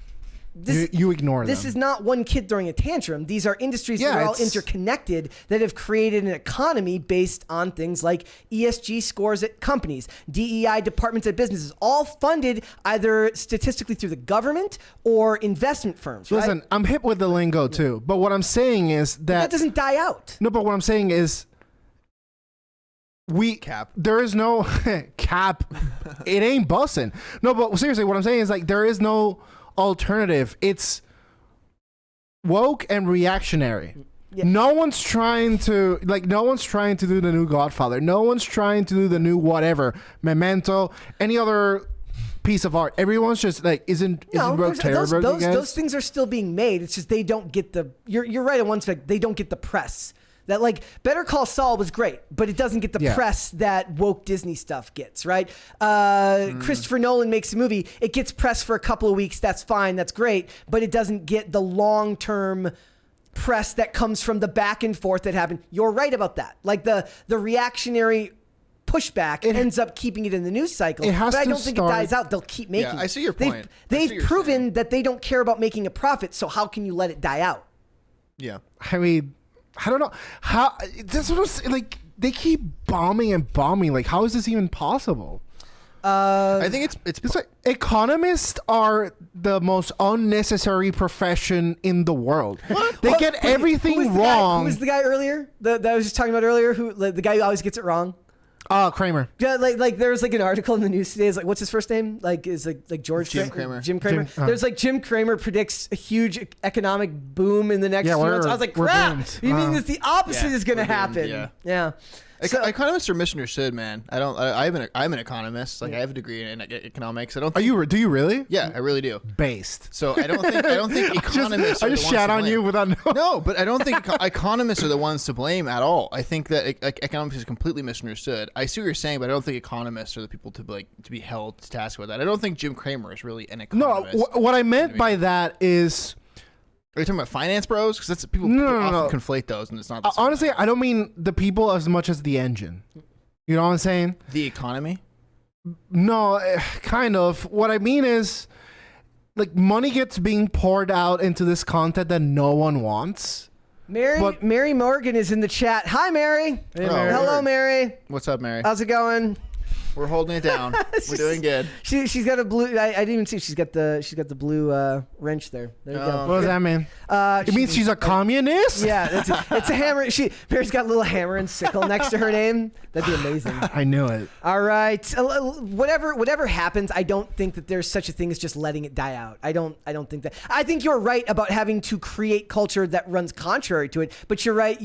It's not just something that you can just react out of the. You can't react it away. Yeah, I get your point. You can create it away. You can create it out of the economy by making better things, but you can't react it out of the economy. We gotta something it away. Yeah. Like we either need to make the new version of ad block that's literally if they say words like discourse or some progressive language, they get blocked. We need people to AI Feinstein and the others. Whatever with the inclusivity, things like and that. I'm down. And if the AI finds them, it's blocked or something. Yeah. And we need to get on that version and the internet and keep on going with our lives, dude. I'm down. I agree with you.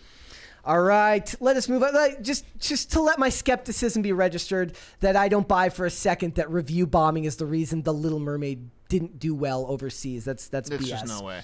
All right, guys, we got a couple of super chats. Doesn't make sense either because like that would imply that they all read English and are paying attention to English people. No, they reference other like sites that are from those countries, not just American sites.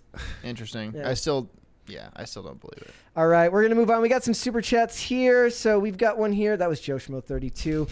Shane H. Wilder. Then we're down to no tax, good tax. You're right. There is no such thing as good tax. Taylor Tomlinson is a pretty good comedian. No, she's not.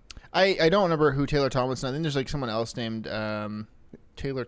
I want to say like Tamlin or something like that. She's like a My Vagine comedian. She's like, well, I was hooking up with 17 guys today, and you wouldn't believe what happened. Yeah, that gets tiring. That's really tiring for me. Yeah. And I had to go to the doctor because it itched down under. R.S. Degachoff says the last female lead comedy show that I can remember that was actually good was the Carol Burnett show. That was before my time. Don't remember it. Yep. I want a second crisis party today, guys, so somebody should help make that happen. Yeah. Shane H. Wilder says, the old Lily Tomlin, this is a recording stand-up, was pretty funny. She was able to tell some dirty jokes through allusions and double entendres. Well, that's another thing that's changed. Is like we are in an age, we're in the death of nuance, in the death of like actual subtlety. Yeah. As we're going to discuss in the next topic. Nuance is dead and its corpse has been burned. Yes, Lily Tomlin is funny. Yeah. I agree, she is funny. I just had to make sure I was thinking of the right person. I'm gonna look at this Taylor Tamlin person, see if I'm thinking of the right Francisco Cano says the Flash has the best superpower. Changed my mind. He is OP in DC, but I do prefer the animated Flash to any of the live action. What is his power, guys? Going fast, grow up. Controlling the Speed Force, like it's. What does that mean, Brad? I don't know. Yeah, me and you are gonna watch some DC animated movies together. We'll make time for it. Ooh, Brad asked me on a date. Connor Doyle says, "Have you seen the new Max film Reality? It's about the 2016 NSA leaker. The script is from the transcribed from audio tape. Would love to hear your opinion. That's really interesting." So. I read that accurately, but I think it says it's about the 2016 NSA leaker. The script is from the transcribed audio tapes. Would love to hear your opinion. I would have to know how long that is. That sounds interesting, and if it's new, that might be worth watching and maybe putting up as a bonus segment. I probably wouldn't review it on the air, but perhaps I would review it as a segment. So we'll check into that. All right, and Jedi Mind Trick 75 says that video was worth it. I don't know what video he's talking about, but I hope it was worth it. I'm guessing the JP? Wow. Yeah, it's so good. It was so good. Shout out JP Sears.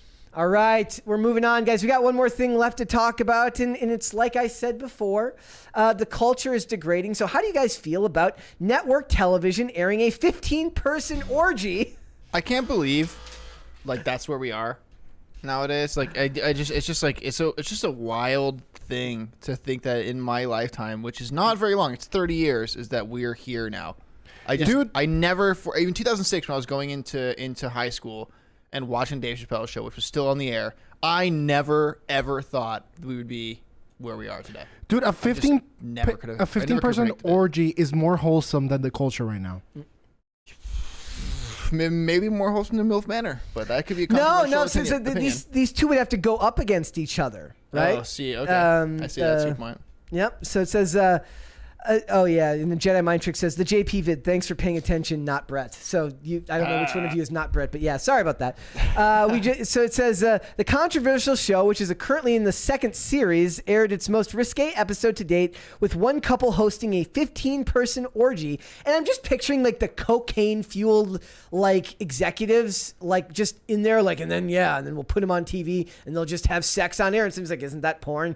We'll figure it out when we get there. We'll do it live. Yeah, that's basically what they're saying, right? Yeah, it is. It is pretty much. So it says during the episode, Shanice and Ricardo, who have been together for 8 years, invited over the other contestants back to their room for an after party. We just invited everyone over, and then basically I watched some clips from like the thing. It's basically they're talking about, I want you guys to go out, like the lady who's on the show says, I want you guys to go and talk to other people and be with other people so that we can talk about jealousy. What? It's like, well, you're just going to make people more jealous by doing that. I don't understand why. What's the name of the show?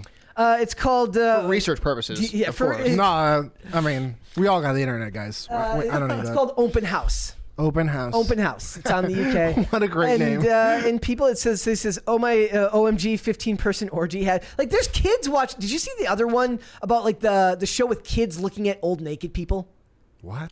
And it's basically to like destigmatize Weird. different body types. Oh, right. That's what it's for.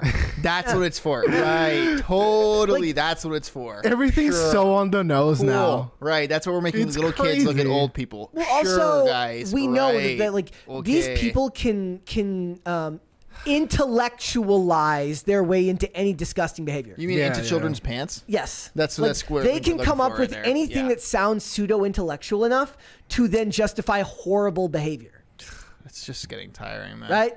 Like, think about where reality TV was 20 years ago with like Road Rules. I guess that's like Yeah. more than that now. Yeah. Like, that seems so innocent. It does. In It was. comparison. In comparison, it was. And Dane with his love of Survivor, which is so wholesome compared to this. Dude, oh my God. Survivor season, I don't know, Serge, I don't know if you know this, but I'm a Survivor stan. No, I don't. Massive. No. I've never watched Survivor. Season 20 that I didn't watch. Season 20. Say that again. Season 20. No, actually, season 40. I'm probably wrong. Wow. That's Started with like, crazy. Jeff, the host, always says, come on in, guys.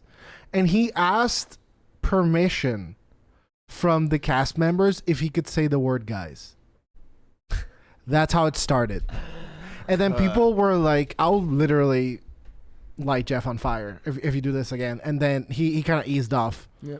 Yeah, I mean, I'm glad he did. Yeah. I'm glad he decided that was probably the best course of action. That's Downhill a rare, from there. Nothing took a bigger hit from proverbial, as much as we hate the term wokeness, than network television, which just bowed out quicker than any of the other genres. Dude, so I was watching a couple episodes with my fiance, a couple seasons, and she was like, dude, they used to be so much hotter in the first seasons. I was like, yeah, dude, that was television. Well, now they're looking, it's because we're in a culture now that wants everybody to be able to see themselves on TV, so they have to hire people that they think Right. look like an everyday person, right? Right, totally. So That's why I watch Deadpool, because I want to see myself in Deadpool. I want to see. That's why I watch. A psychopath? Superhero. Yeah, totally. That's why I watch all these mob movies, because like secretly I want to be a mobster. I don't Come on, see like, many women that look like Marina Baccarin Yeah, on a daily it's, basis. There was a meme you sent me that was a little girl who was like, oh my God, Little Mermaid looks just like me. And then a bunch of kids watching Dragon Ball Z and be like, yes, I'm Goku. Literally that. Yeah. Yeah. Like, you don't need to see yourself as the like. You don't. Like, it's actually don't. an affront to the idea of creativity that you need Yeah. to see something that looks exactly like you to be able to It's relate to it. insane. Yeah. Like, I always point out that I said the movies that have stuck with me the most in my lifetime have been almost all been Denzel Washington movies, which I inherently have nothing in common with other than the fact that they're fantastic movies and I like good storytelling. Like, it's not like I look like Denzel Washington. It's not like any of the characters he's portraying in those movies have anything close to my life experience, but the movies are good. And that's what I like about games. Because listen, you can make a woke storyline all you want. You can't force people to play woke.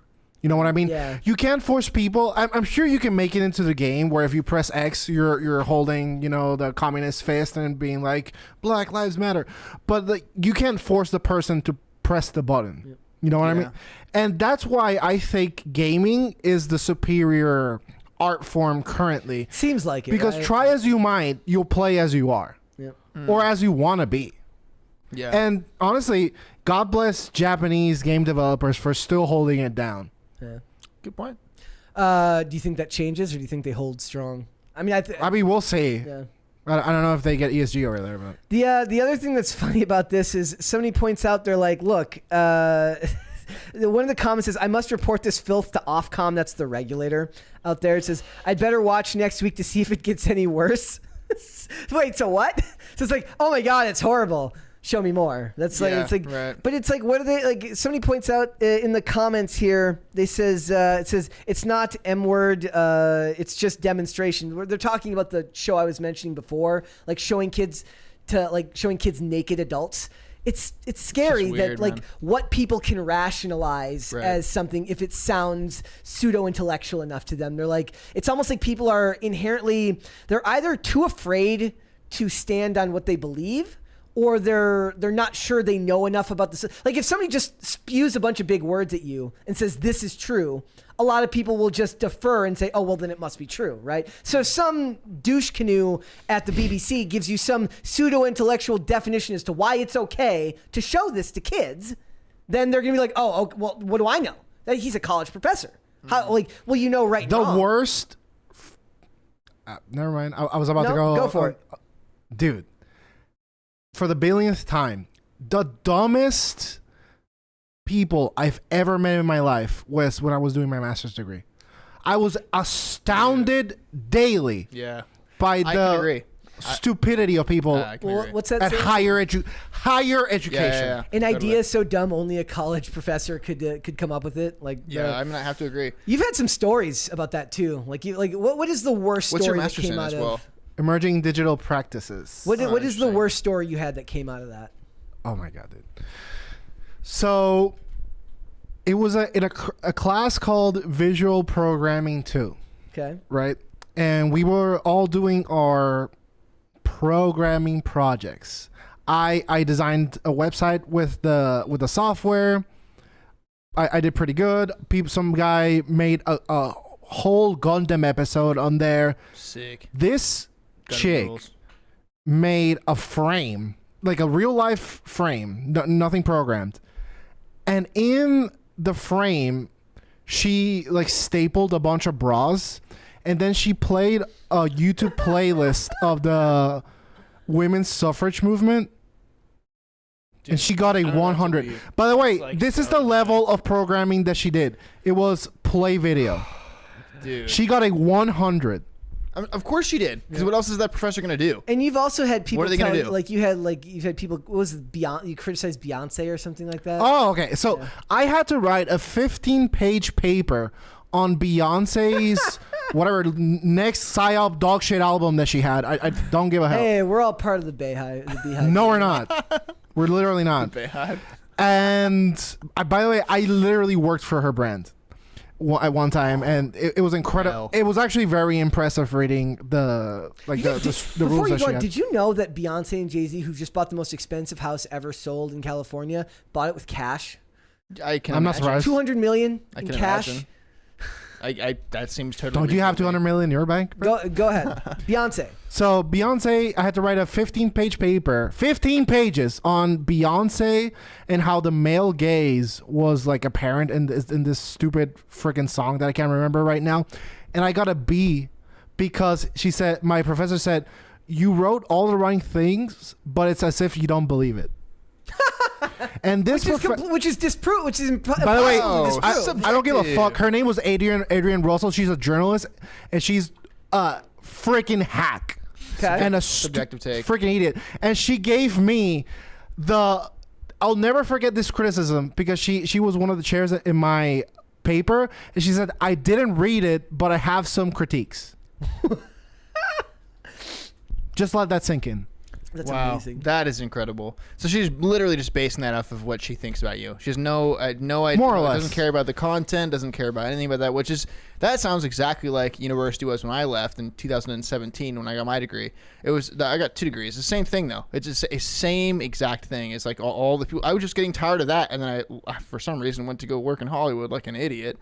But yeah, I can relate. I remember got screamed at about being South African by some girl from South Carolina with the Southern South Carolina accent, making like it out to be as if I was the bad guy because we had apartheid in South Africa. It's like, you're from South Carolina and you come from old money and you're mad at me. Like, you understand like why this is like a weird. She's like, well, look at here. It's weird. Yeah, it was so odd. It was like being attacked by like a slave owner about the fact that I had in South Africa we had apartheid, which is again is British colonial policy.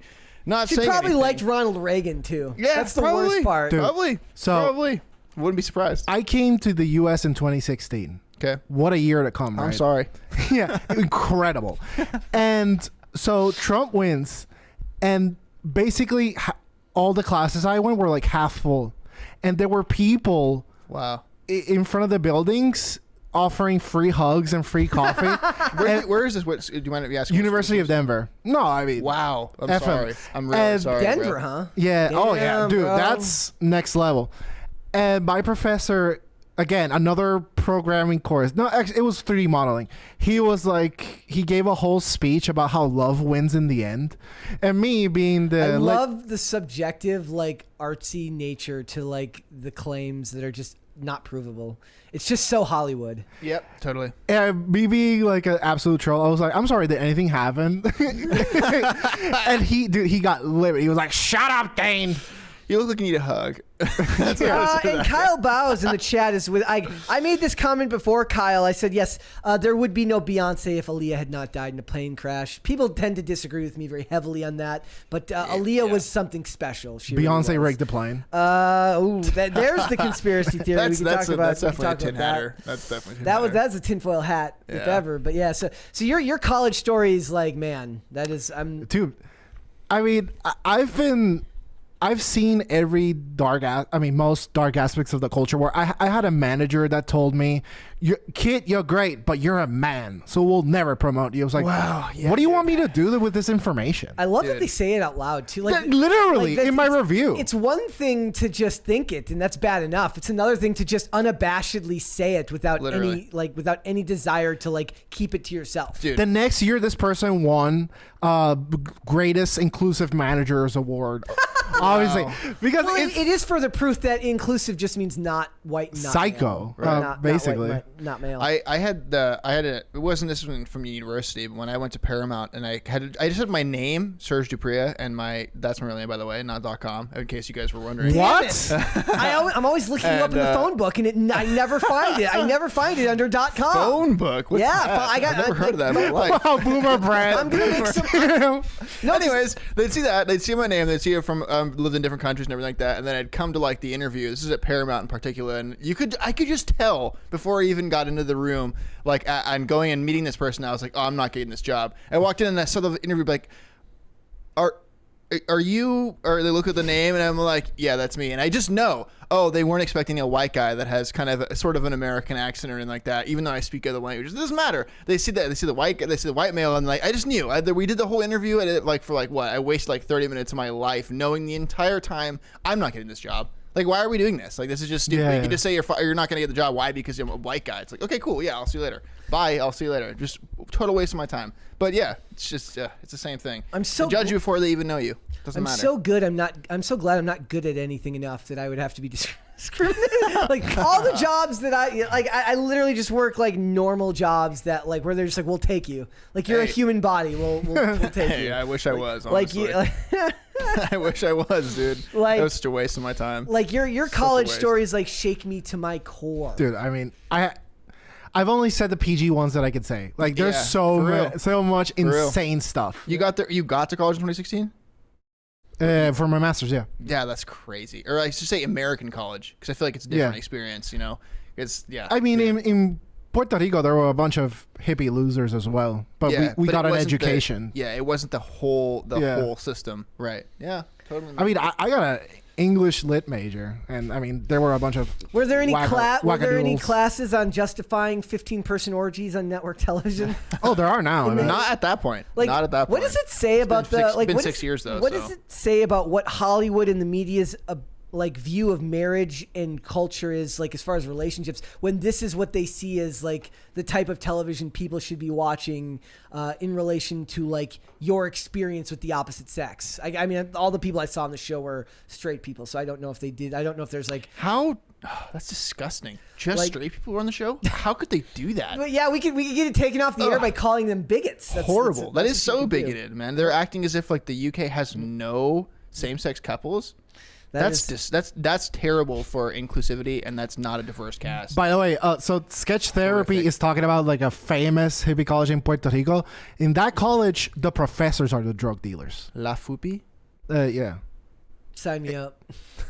it's insane. Higher education, am I right? But Literally. Nice. Didn't. I like it. That's a It good says one. they got 1,400 complaints about the episode. I wonder how much of it is like. That's too few. I wonder how much of it is just like. Did they know what's coming beforehand? You know, they cut the episode and they release it knowing that those complaints are going to come. Like, they're not expecting it to go by scot free. There is no expectation of civility in this country or this culture anymore. I don't think that's even a thought in their head. No, it definitely isn't. I agree with you there. I don't know, man.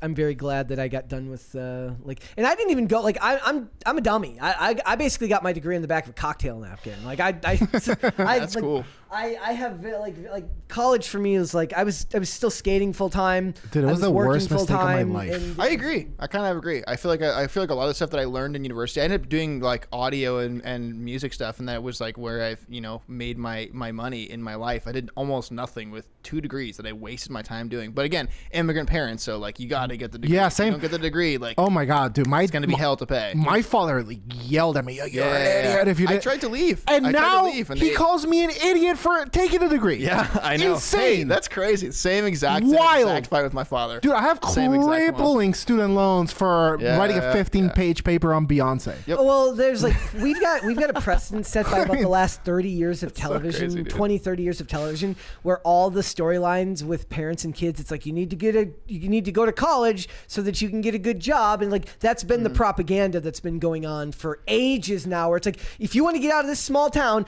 don't go work for a company and work your way up. No. It's go to college and get a job, and they even point out in the shows, they're like take out student loan debt Right, and not pointing out the obvious fact that you're also going to have to pay back that same loan debt. Right. Dude, if anyone's thinking boomers- about going to college right now, by the way, go and get a journeyship electrician's job. Don't do college. Like just start with that. You'll by the time you're actually like 4 or 5 years in, you'll be making $100,000. Dude, boomers No problem. boomers worked a part-time job, paid for rent, living expenses, and their college. Yeah, and had money for entertainment, etc. Try that. Yeah, it's not gonna work. It's not gonna work.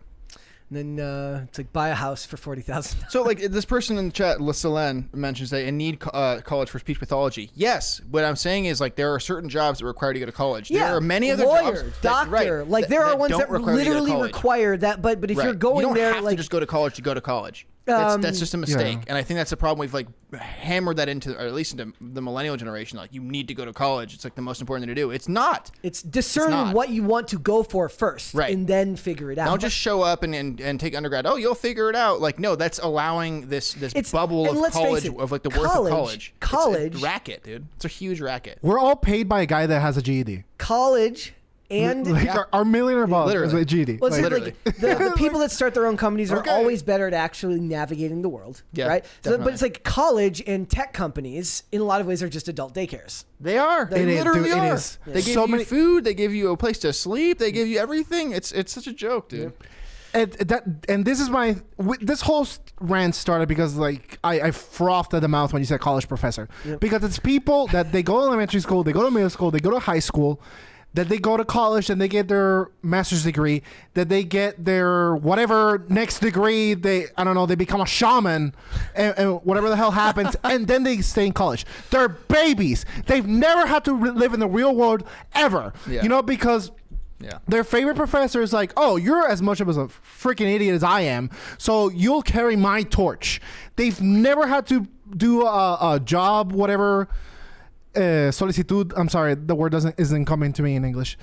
They've never had to sign a job form. They've never had to interview for anything. They just get picked. Yeah. And they think the world is a classroom. It's not. Yep. I love the meme. It says like, "Will you teach me how to do my taxes?" And it says parabolas. Yeah, it's like we will teach you everything except what you actually need. Yeah, to know. cosine, tangent, whatever. We need like a civics class. We need a home ec class. We need a class about how to do taxes. We need a class about how a credit card works. Why has no one discussed something that's fundamentally important in this? Yeah, literally, no one even knows an APR interest is. Rates. As someone that has an economics degree, that's like it's mind-boggling that I only know that because I got a degree in it, and I like so even in that degree, I sought out all this information on my own because it's not really discussed. You think that it would be in economics, you think it would be an important thing, but it's not. It's not. And I'm putting the blame. It's unrelated in reality, but still. I'm putting the blame for this at the foot of a lot of entertainment, which has done a very good job of telling everyone they need to go to college. Yep. Because like it's all the shows of the parents telling the kids you need to go do this, you need to go do that. But even in those movies, college was where you went to get laid. Yeah. Like in the movies, like Well, from our it's like, generation. you'll figure it out. You'll figure it out. When Van Wilder is one of my favorite movies of all time. It ruled. And he's been there for 7 years. Yep. And that's still less than what you spend if you go to college and then get a master's degree. True. Like I think Literally actually, true. Point that in that movie has the great Tim Matheson as Van Wilder's dad in that movie. That movie's fantastic. Also, Tara Reid being hot as hell. Tara Reid was peak American culture at that time. Amen, brother. Like Yeah, I agree. actually have the scene at the end where she meets him outside at the end of the movie in the white Little bikini. Yeah, like I have the freeze frame of that on my phone. Wow, that's a wild thing to confess to like a live audience. I was like, Heard it here first, I was folks. like, no, I posted a meme over the weekend that Aiden Mattis shared where it says, here, I found it. And it says, I think that Optimus Prime, non-ironically, giving a speech about hope for humanity while Megan Fox makes out with Shia LaBeouf on the hood of a 2007 Camaro as the sunset is actually when American culture peaked. From the end of Transformers, the first Transformers movie. That was when American culture, he says, Ernest says, I think this moment here, when Optimus Prime gives an unironic speech about hope for humanity as Megan Fox makes out with him on the hood of a Camaro as Linkin Park's What I've Done plays in the background, I'll tell is you when what. American culture peaked. Optimus Prime did not know about Anita Sarkeesian. That is true. Yes, you listen to any of those speeches. I'll tell you what, he did not know about that insane shit. They've also Could never have turned, foreseen that, dude. They've I also- just no. They've also turned the speech from the end of the second movie into a really funny one where it's like the year's 2075 and you're the last straight person looking. And it's Optimus Prime saying like, if you're here, we are here, we are waiting. And it seems like me looking for the last straight person in the universe. Oh man. All right, guys. Before we go, ladies and gentlemen, thank you so much for joining us today. We will read those last super chats there. But would you like this video and subscribe to this channel if you have not done so already? Remember, you still have time to yell at Serge about Ronald Reagan if you'd like. Come on. you If you really have a positive thing to say about Ronald Reagan, and I will only accept statements about his first term because his second term, the dude was basically Joe Biden. So if you have anything positive to say, please DM me on Boomers on in Twitter. chat. No, send a super chat. Or super chat. Yeah, super chat rather. And Gordon Shumway says Tim Matheson played Otter in Animal House. That was the first thing I noticed when I saw Van Wilder. He Yeah, also that's why it's in plays Larry on Burn Notice. And a fun fact about him, he's an extremely accomplished. He's actually more known as a director on television now than he is an actor. He directs more than he acts. So if you watch any of your favorite shows, he's likely done at least one episode of that or not. So we got a couple of super chats at the end there. So the first one is from, let me scroll up, farther up. Deuce Boogaloo says, question, is $100 equivalent to one crisis party? So if someone theoretically donated $500, would it be 5 crisis parties? Yes, it would, my friend. And if you wanted to do that, you absolutely could. Yeah, that'd be great. But it equals out to more crisis parties. And there is a $20 one from Grofty right Bach there. Grofty, legend. He says Buck. Yep. Legendary. We stand. I actually gave Tim a great idea the other day. Well, that's unheard of. I'm not really the idea guy, but I was like, why isn't there a Roberto Jr. skateboard? Oh, He's like, oh, like, It's a good idea. let's go. He probably lost his mind about that. Yeah. Yes. And then Buck, like I keep submitting Bucko for cute of the day because I feel like I have to stand Bucko. Here. I'm so happy to see him around the house again. Yes. He's doing a lot better, by the way, folks. He's doing good. You got- Scarred me. Yeah. he keeps it to. I'm suing the cat. What's funny is like he used to let me hold him for long periods of time. Now since he hasn't been around the house as much, now I don't get the love that I used to. Yeah. But it makes me a little sad. So Waffle Sensei, thank you, says wait, so they want representation for ugly people on TV, but what about the gods of sex appeal such as myself? True. What if I want representation on screen? What the F? Well, my friend, He's got no one. there is actually a really funny one recently about like where it says like look how fast guys become friends, and it's Henry Cavill at like a panel, and it says like, what do you guys geek out about? And he goes, Warhammer 40K, and the other guy on the panel is like, oh dude, and then they like start going back and forth about it, and the women just look like the women are like confused. They're like, they're so attractive, but they're so nerdy. And it's like, because like, let's face it, that's what when women say they want a nerdy dude, they're thinking of Henry Cavill. They're not thinking of the dude collecting Star Wars Lego sets. They're thinking of muscular Henry Cavill building a computer. Dude, we had a joke in the Yu-Gi-Oh store I used to go in Puerto Rico. It was like, That's sick. all your boyfriends play Yu-Gi-Oh, they just don't tell it to you. and it would happen so much with my female friends. It's like, oh, this person doesn't play Yu-Gi-Oh, and I remember the person she was saying, I literally had a picture with him like this at a tournament, and we were like, I just got the balls to tell you. I am going to super chat because it's giving me weird bars on the. I have to find the show here. I'm getting weird bars on bars on the super chat. It's giving me a weird amount, so I have to double check something here. Should I keep reading these? No, hold on. I wanna send this because I don't know. It's time to go on your Reagan rant right now. Yeah, it's time. It's time to rant, my friend. If you want to rant, you can. But no, it's not. It's not letting me super chat. There it is. I gotta send this. Hold on. I'm sending some money to make sure that this is because it's giving me a different amount on the bar. I want to rant about something. If you guys are IRL stands, everyone tell Tim that Street Fighter 6 is coming on Friday, and Dane wants all the smoke because I want to school him. I know Butt's playing too. Bubba's Aaron. I don't know if you're famous Castle or Aaron from Cass Castle. Yep. I've heard of that guy. I think I've heard of him. You shouldn't, honestly. Okay. I've heard. I think I've heard his name before. I don't know if I've actually met. Pretty irrelevant.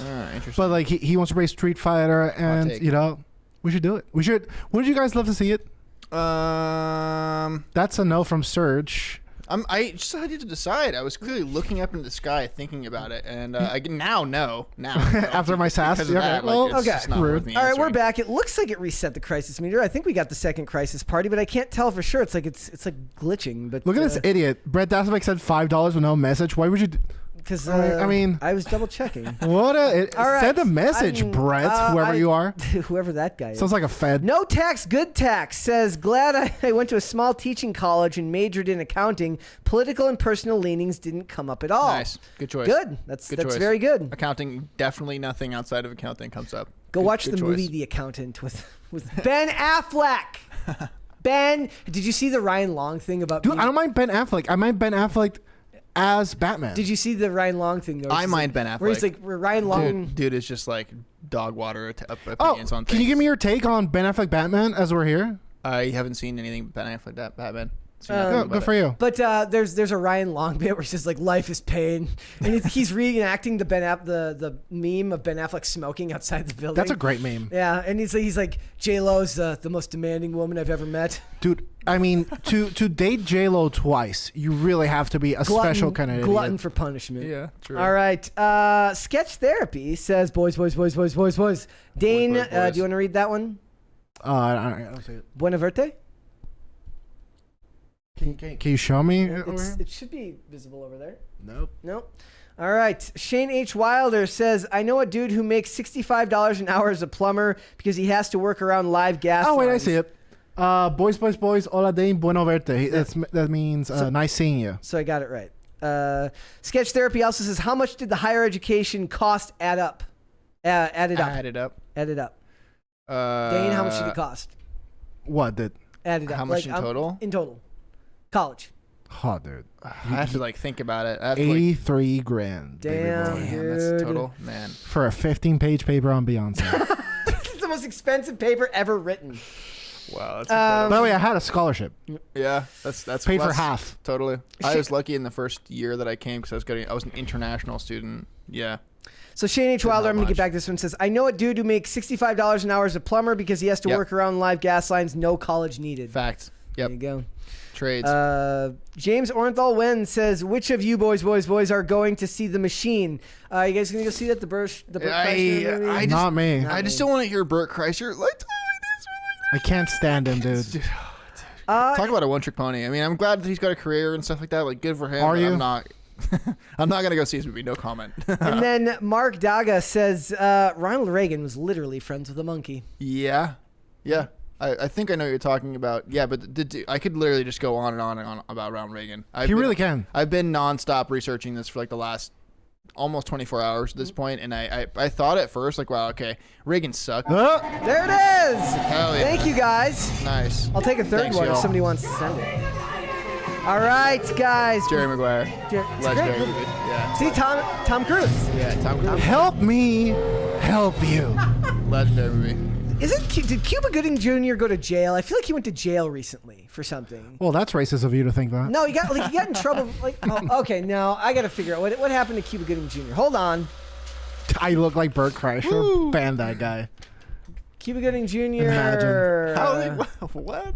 I don't see any resemblance in that. Ban him. I'm all here to mog Dane, but he does not look like No Burt Kreischer. Same. No prison No. time Fact. after plea and sex abuse case. Whoa! October of this year. Woo. An SA case. And then one more from Deuce Boogaloo says, yo, Michael Malice just dropped an interview with Roseanne Barr. Also, The Machine sucked. Skip it. Nice. Deuce Boogaloo, that's a great screen name. That is top tier. Yep. I see a lot of screen names. That's a good one. Yep.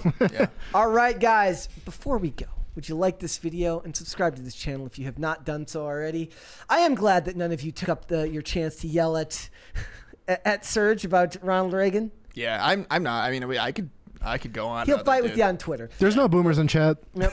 Yeah, Before we go, like this video, subscribe to this channel, share it with your friends, and go follow us on Twitter. Serge, where can they find you?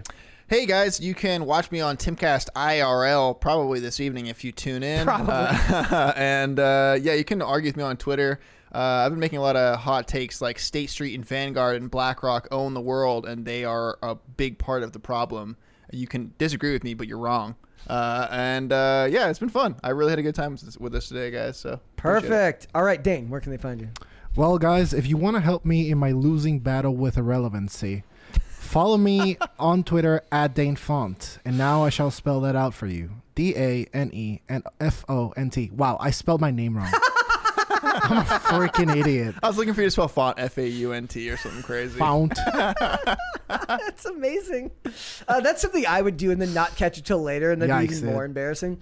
Guys, if you want to follow me, you can follow me on Instagram and Twitter at Brett Dasovic on both of those platforms. This show is here Monday through Friday, 3 p.m. Eastern Standard Time. That is noon Pacific. If you'd like to listen to this podcast rather than watch, we are on Amazon Music, Apple Podcasts, Pandora, and Spotify. And if you'd like to follow the show on social media, we are on Twitter at popculture_show, Facebook and TikTok at Pop Culture Crisis, and on Instagram at Pop Culture Crisis Pod. We will be back with another episode tomorrow. We'll see you then, guys. Later. Deuces. Peace out.